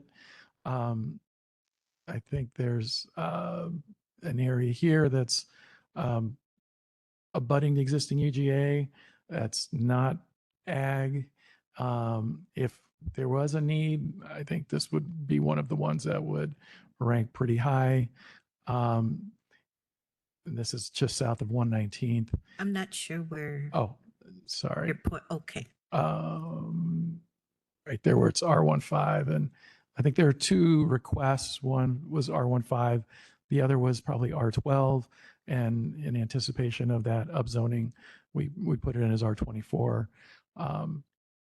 There are some, I'll talk about those more tomorrow, but some site-specific requests along 117th that are mixed-use remnants where a development was made in mixed use. All of the multifamily or the housing portion was created, but the remainder commercial hasn't been developed. There hasn't been enough interest in it. So there was recommendations to make those multifamily. So we're recommending making those multifamily. There's some access issues in some of those. God, sorry. But just for that example, will we be making a decision on those within the urban growth boundary that you were just discussing? Yes. Those Like that just are like- within, Yeah. that are inside the current urban growth boundary that we have honored or haven't honored for a variety of reasons. None outside the urban growth boundary are we recommending for inclusion, right? Thanks. Next slide, please, Jose. I know this have taken some time, but Jose have gone through the capacity map and the DEIS and the recommendation that we have made within the current existing urban growth boundary. If I can go to the next slide. Thank you, Rebecca. So for the hearing tomorrow, this is what we are recommending. We do have joint planning commission and council hearing. This is not the first, but you councillors are you're not running the meeting. The chair of the planning commission it is their meeting. You're going there as a guest to listen and ask questions of the cities and staff. The planning commission, we are going to come back to the council to share with you the recommendation from the planning commission, which you know what the process is there. The planning commission will deliberate differently or separately. You will not be part of the planning commission deliberation. You will have your own hearing and then deliberate and make a and act on the recommendation of the planning commission. One of the things that we are looking at is giving the cities 10 minutes rather than the normal 3 minutes. I will reach out to the chair of the planning commission. I think this is their first hearing of the year. And each time they have their first hearing of the year, they do elect chair and vice chair. So give them the opportunity to do so. Whoever the new chair is, assuming there's a change, will then run the meeting until its end. They may close, assuming there is opportunity for them to hear all the testimony. The chair will likely, if that's occurred tomorrow night, the chair may say, we are closing public comments, and then they move into deliberation. The whole idea when we started having joint planning commission and council hearing is to have the council hear the same testimony. Now, in the past, there have been some who will avoid going to the planning commission and come straight to the council. That doesn't give the planning commission the opportunity to hear the same or get the same material and review that and incorporate that into their recommendations. So these have worked very well in the past, and we are continuing that to give both the planning commission and the council to hear the same testimony. That's the beauty of having this joint hearing. I will stop there. Still questions that you may have. I know that and my legal counsel here can correct me. You appointed the Ag Commission to provide you recommendation on ag-related issues. This 10 minutes here, I don't know whether you want to give them 10 minutes to give their recommendation or whether you want to limit them to 3 minutes. It's going to be the call of the Planning Commission chair. But all the cities will receive 10 minutes, and then I will follow up with the county manager. You may give deference to the cities, but giving deference to the cities doesn't mean you also have to just like the growth board and the court will give deference to the county, but it doesn't mean you have to violate the law. Having said that, you can give deference to the cities and have the elected official go first, and then start calling folks in the manner that they signed up. That is my recommendation, to allow the mayors or representative of the cities or their staff to go first. Okay, I am in favor of giving the Ag Commission 10 minutes. I think if it's decided on the spot at the hearing, they will not have had time to prepare. Part of the charge that the Ag Commission has is to advise both the Planning Commission and the council. So I believe they need to be informed one way or the other in advance, rather than just leaving it up to the discretion of the Planning Commission chair.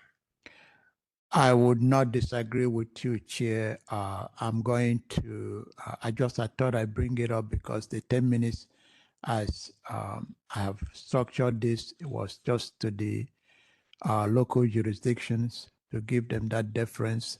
If the elected officials are in the audience, to have them go first, rather than in the manner that they sign up. And then I raised this question about the Ag Commission, giving them extra time to give their recommendation. Everybody else will be 3 minutes.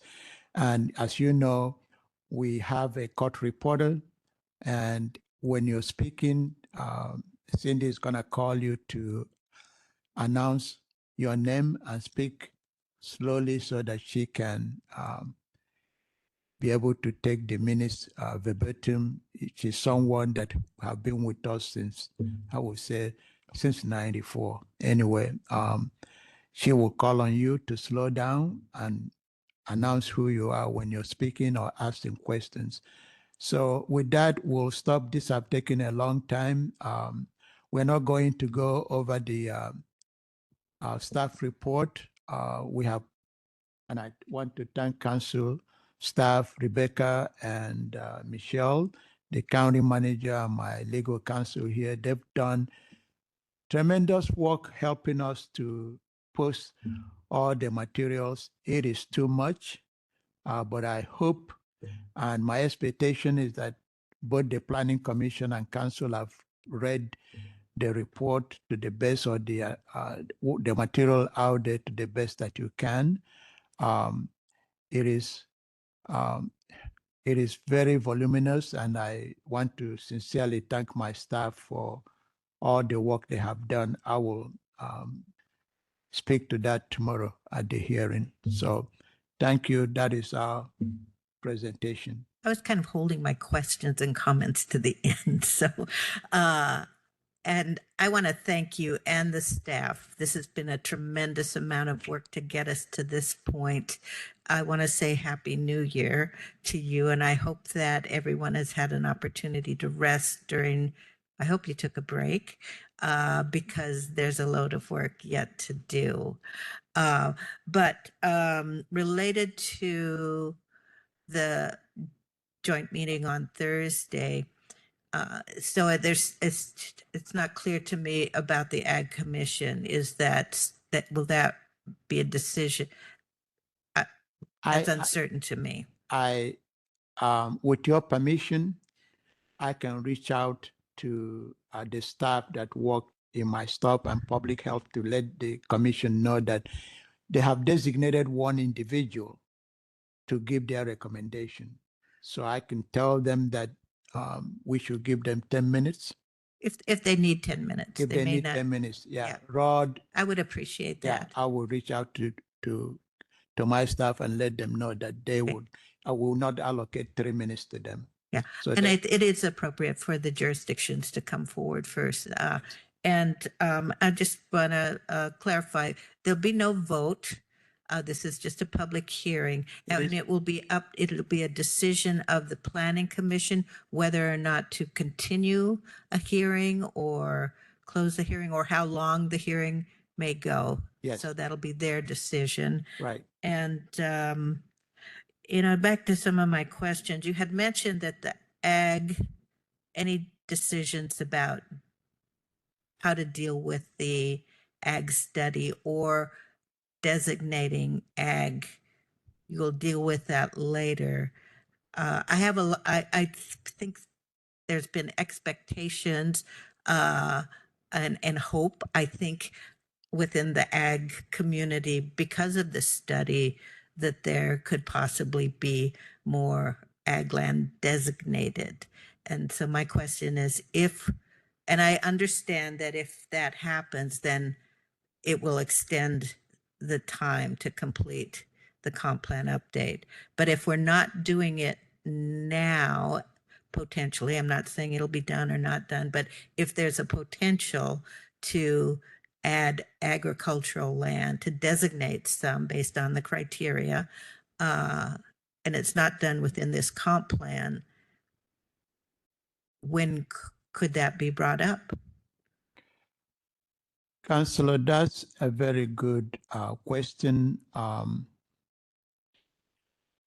think that decision on the ag study and the outcome will be part of your decision.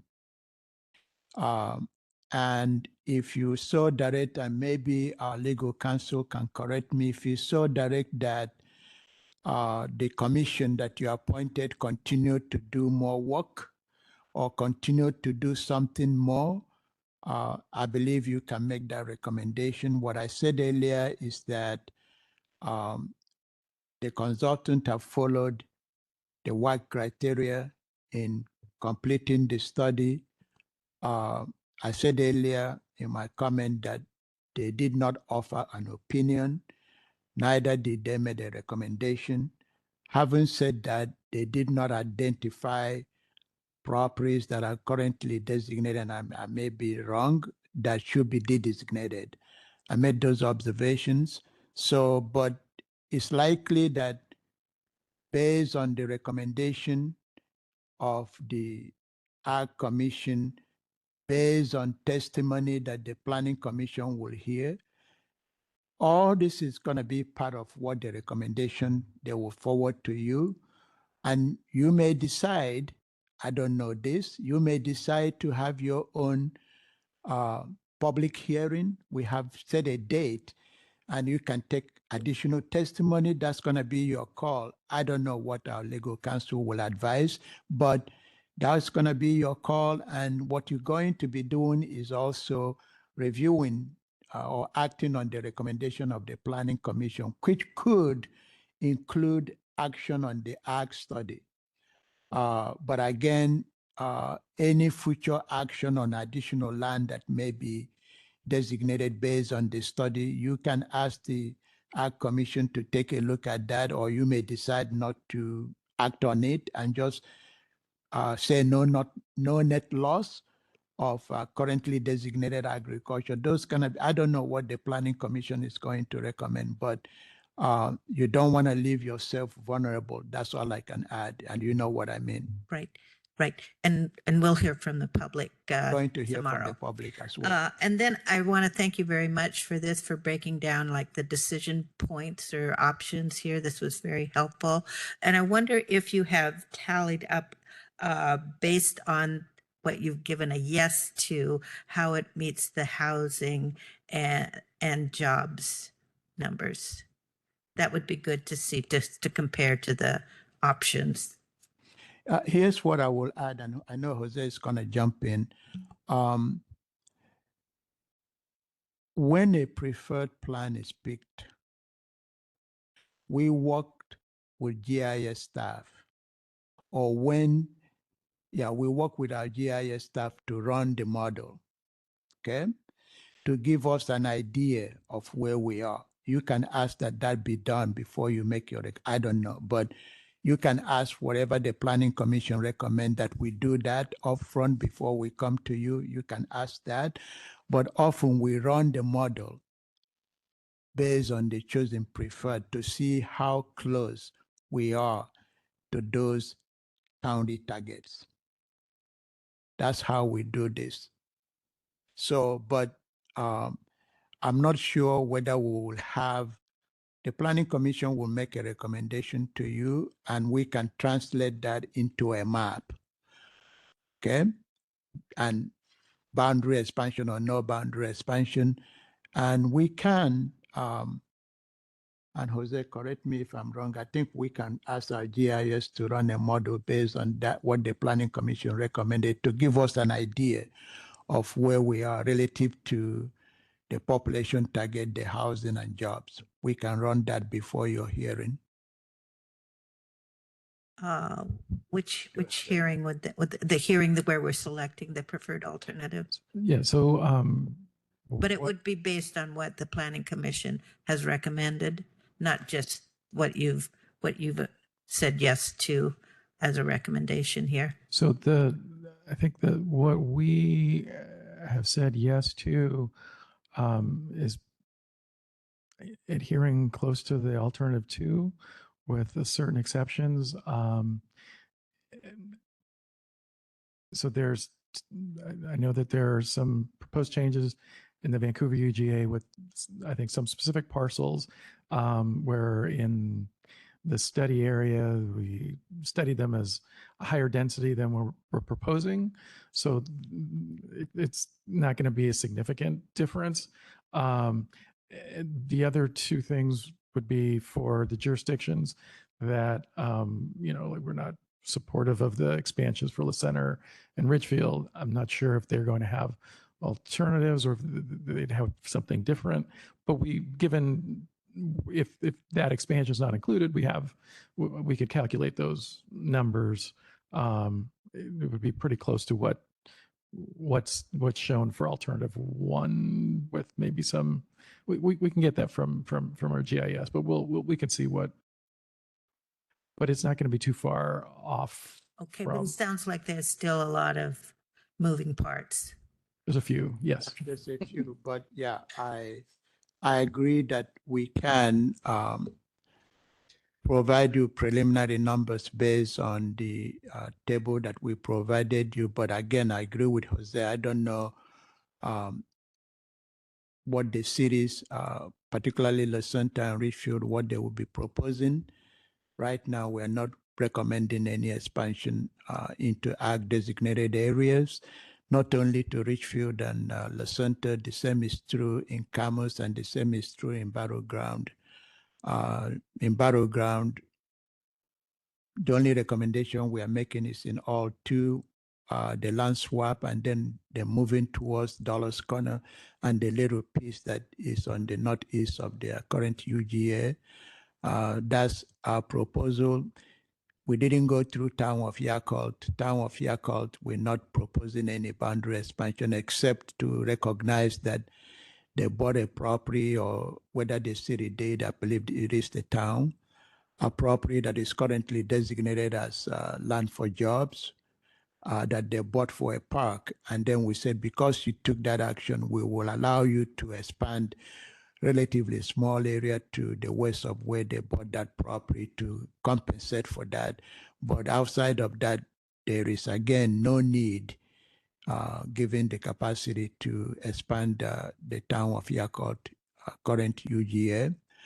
Washougal is not recommending expansion. That is consistent with their own proposal.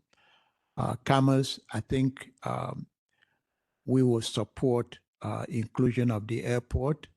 I don't know what the city of Commerce will come with.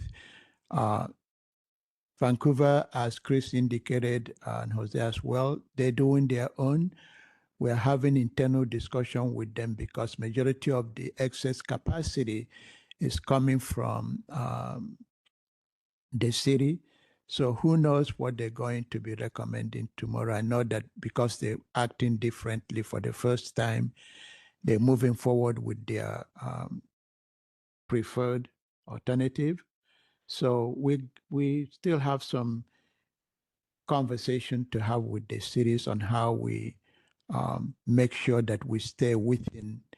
I know they've floated this idea, which is what may be related to the question or not that Councillor Young is asking, what will happen if we come close to the OFM high. That will be a first for the county, but we cannot go over the OFM high. You can pick a number in terms of percentage to grow faster in the office. I did that when Betty Sue was here. I did that for the county. You can grow faster in the first 6 years of the plan, and then in the remainder 14 years, you can lower the growth rate so that overall you stay within whether it's 2% or 1 point something, but that's how you can do it. You cannot go over the OFM high. But I will stop there. We can run some numbers and see, but that is gonna not be helpful. I know if you ask me, I believe that the cities could accommodate all the growth that was allocated to them within the existing UGA. I believe they've tried, but we shall see what they say tomorrow. And I just have one more. I think this is just a comment related to the housing. And I know, that's the purview of the cities to figure out how they're going to do that. But I know the legislature has passed some legislation to monitor how that is going, like every 5 years. So I think I would be interested just to get an understanding as we're moving along, how well the cities are doing in meeting that. And I don't know if the cities are going to be presenting any information related to housing, but like there was the Mercer Island case, and not just talking about how much it's needed, but really having some tangible things related to affordable housing. I'd be interested in seeing that, and for the council to be able to monitor that over time to see if we need to make some adjustments. Yes, it is something that not only the city, but the county, like I mentioned earlier, when the legislature passed that bill, they require counties and cities to be submitting their information to, I don't know whether it's to Commerce or to Commerce, and then University of Washington Real Estate Department will be picking that same. Currently, we do provide housing information or data to Commerce. This will be extra work. We're already doing that, but this will be additional work that we will be doing and presenting that to Commerce. You know, when the legislature passed that bill, they required, there was a provision for Commerce to approve our housing element. But through the Washington Association of Counties, there was some pushback. What happens if Commerce approves that and is appealed? Who will be defending that? Would that be the AG? There was a lot of some issues, you know, on that. The same is true for our climate bill. I don't think Commerce is walking away from that, but they have this other tool that they can use to collect the data and report it out to the legislature. But we'll see what happens. They haven't yet made changes. They asked me some question or to be on a technical group, which I used to be on, to look at how to amend Section 215, because the legislature have not moved away from the buildable lands report, which we do every 5 years. So how is this going to work going forward? I don't know whether I will serve on the committee or not, but we shall see. But just a lot of moving parts, but there is requirement for us to do things differently. And if we are at the county level collecting that data annually, I would suggest that could be presented to the council as well, so we can keep a beat Yeah. on that. That'd be We- great. Yeah, we used to provide that to the council and to the cities, but for whatever reason, we have a different approach doing the buildable lands report every 5 years. Got it. Okay. Other questions? Yeah, I'd be interested in that information too. And also to follow up on the chair's other good point on designating ag land and no net loss of ag land or open space. I wanted to ask a question about mitigation. I try to think way beyond the 20 years of this planning process and what future county councils will do. And inevitably 100 years from now or 200 years from now, the boundary is going to be different, and it's probably not going to shrink. It will expand. And it doesn't seem like the Growth Management Act has a requirement in there for mitigation, but it makes me think about TDRs, because there is a law that was passed over a decade ago that allows for the transfer of development rights, which can permanently create mitigation for development and create equal incentives for more development within the urban growth boundaries. And so I don't know if what you think about that as a tool. If we could implement that would be a tool that could be used for future councils and future growth planning as mitigation. And if there's any opportunity to do something like that this round.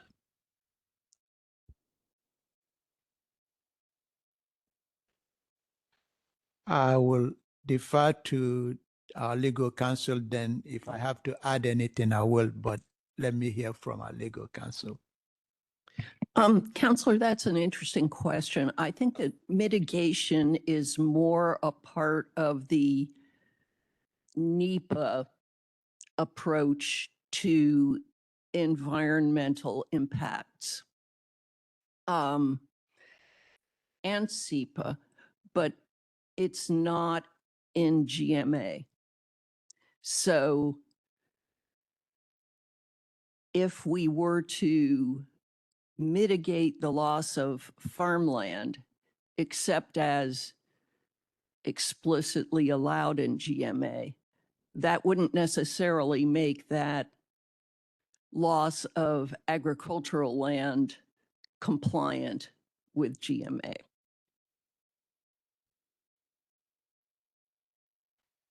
Did you want to add to that? I wholeheartedly agree with our legal counsel. The only thing I will add is that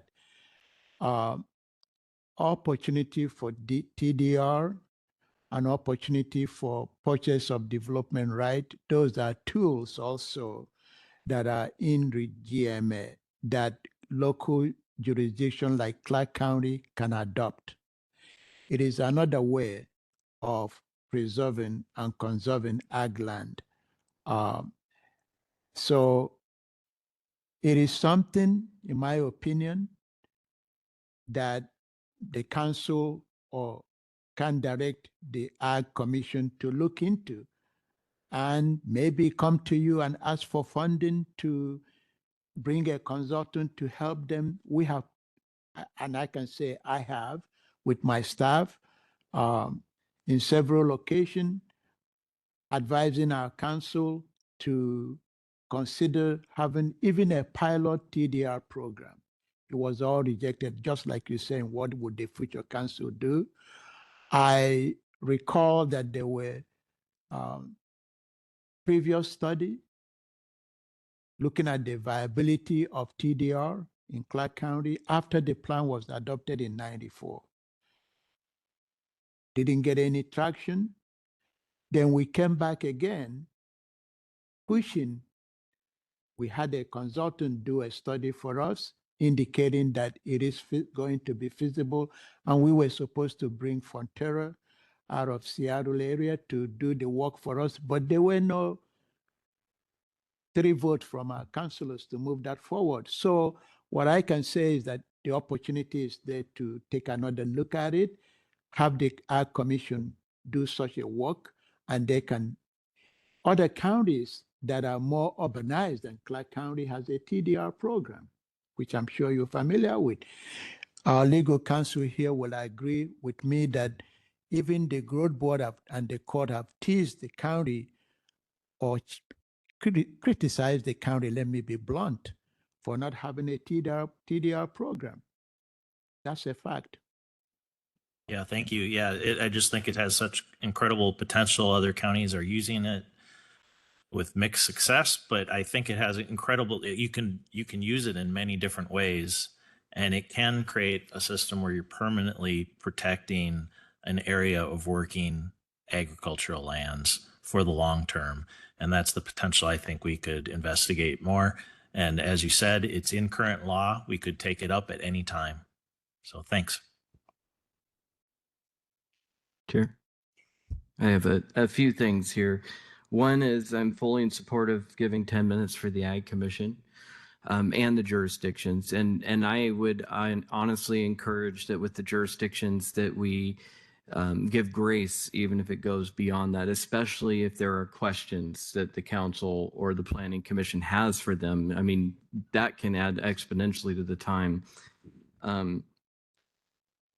So a little bit about. Did you want to comment on that, Chris? I would suggest, if this makes sense, that perhaps the council and the planning commission can hold their questions until later, and that would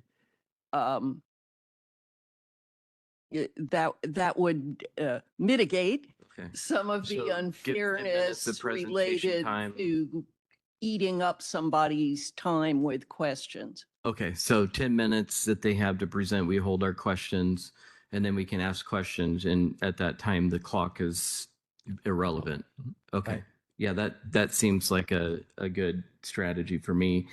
And a little bit further along these lines, I think we should discuss exactly what our role is in this meeting, because I don't see our role in any way being influencing the planning commission. So I think there needs to be zero deliberation, zero opinion, strictly questions only to gather more information. The planning commission can separate and do their process. But does everybody agree with that?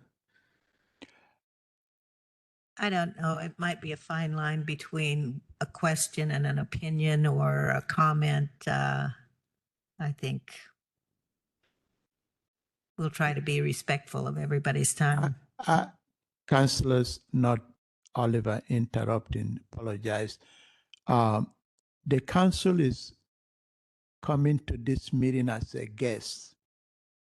I expect you to listen to the testimony, ask question of the cities and staff, not the property owners who are testifying or land use attorneys that are testifying. Reserve your own comment when you have your own hearing. As I stated earlier, this is Planning Commission hearing. You're coming in to join them, to listen to the testimony so that you're hearing the same thing. Nobody will run around not going to the Planning Commission and come to you straight. It defeats the purpose of having one meeting where you hear the same testimony. And you hear me say that depending on the action of the Planning Commission, if they decide to close public testimony, they still, depending on when they deliberate, they may not deliberate tomorrow. Then we have already reserved a date, just like you do here. If you continued, they can deliberate on the 15th, but give them that opportunity to go through their own process before they make a recommendation to you. When we come to you, that's the time you will also have opportunity to ask questions. If you decide to open it up again for public testimony, that's going to be your call. That will even give some people multiple chance to testify if you so choose to allow for that. If you just want to go into deliberation of the Planning Commission recommendation, your call. Okay, thank you. I agree with that. One thing that I'd like to ask you, but don't answer, please, if you could maybe just do it on a separate thing, because I don't want to take any time. But I am curious about the process with the VBLM and how we have one county model that we base everything on. I'm wondering if it's possible in future updates, not with this one, but that the cities actually introduce their own model based on their experience. Leave it at that. I don't expect any comment. Don't want to take any more time. I am hoping if you could, and I really appreciate the chart too, where you have your recommendations. Is there a white paper that could go along with that gives a little bit more background and explanation as to how you came to those recommendations?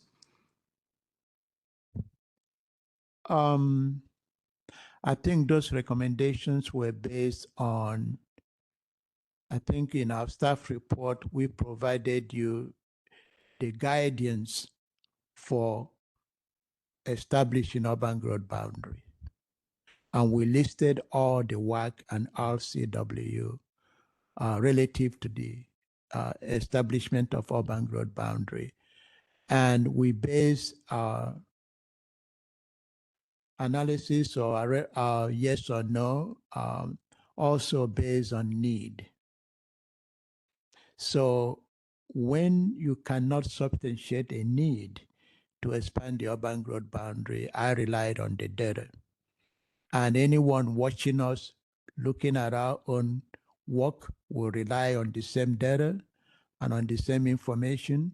So that will be my response to you. If we have to make additional explanation, we will do so, but I believe that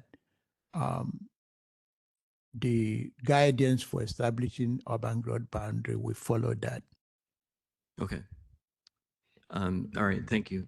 So then the last thing I would like to just kind of comment on is kind of coming back to the subject with the ag study. And I agree with your thought process on looking at incorporating ag land. We have the study done. We've had the areas identified that could be considered. And you know, we've delayed this comp plan before. I wouldn't hesitate to do it again if it's the right thing for the long-term planning of the county. I think we ought to take some time, and this kind of will come in with the work session request that's coming up later in council time today, but I think we ought to take some time to look at and potentially consider whether some of that land that's been identified that could potentially be changed to ag land, whether we should in this comp plan that we're doing now, because I don't want to wait 10 years or however long it would take before we could get to that again. And then back to the mitigation, and I agree with Chris' assessment there. I mean, you know, mitigation isn't a justification to de-designate, certainly. However, if the justifications are there to de-designate and that is chosen, if we have a mitigation plan in place, mitigation is going to happen. Without it, it won't. So I'm certainly supportive of looking into any ways that we can mitigate should we choose eventually to de-designate any ag land. But I think there's much more to be had around the ag study and the results of it. And I think a work session would suit us well to go over that as well as some other things, but we'll bring that up during that time in council time. Yeah, I feel cautious about extending the deadline any further, but at the same time, I'm very interested in preserving additional agricultural land. If there would be some other pathway to reasonably look at that prior to the next comp plan update and still keeping within our deadline. I don't know if that's feasible. And I think there's multiple tools that can be used. I think mitigation is is difficult term to use, but I think there's a lot of tools that can be used to better protect agricultural land. The TDRs, the purchase of development rights, public benefit rating system, not always applies to ag, but natural resources for sure. There's, and other counties have done other things. So that's all in the longer term important to look at all of those things. Thank you. I have nothing more to add. I want to thank the county manager and our legal counsel and the council for all your support and my staff. The charter, and I used to say this, it is the county manager that is supposed to be providing you with the comp plan, but we will work with the county manager to do so. So with that, we don't have anything more to add, but thank you for all your support. This has been quite an experience. We have done this this will be my 5th time, going through a comp plan update, if you include my staff, if you include some of them, if you include the 04 and then continuation of the 04 that led to the plan we adopted in 07.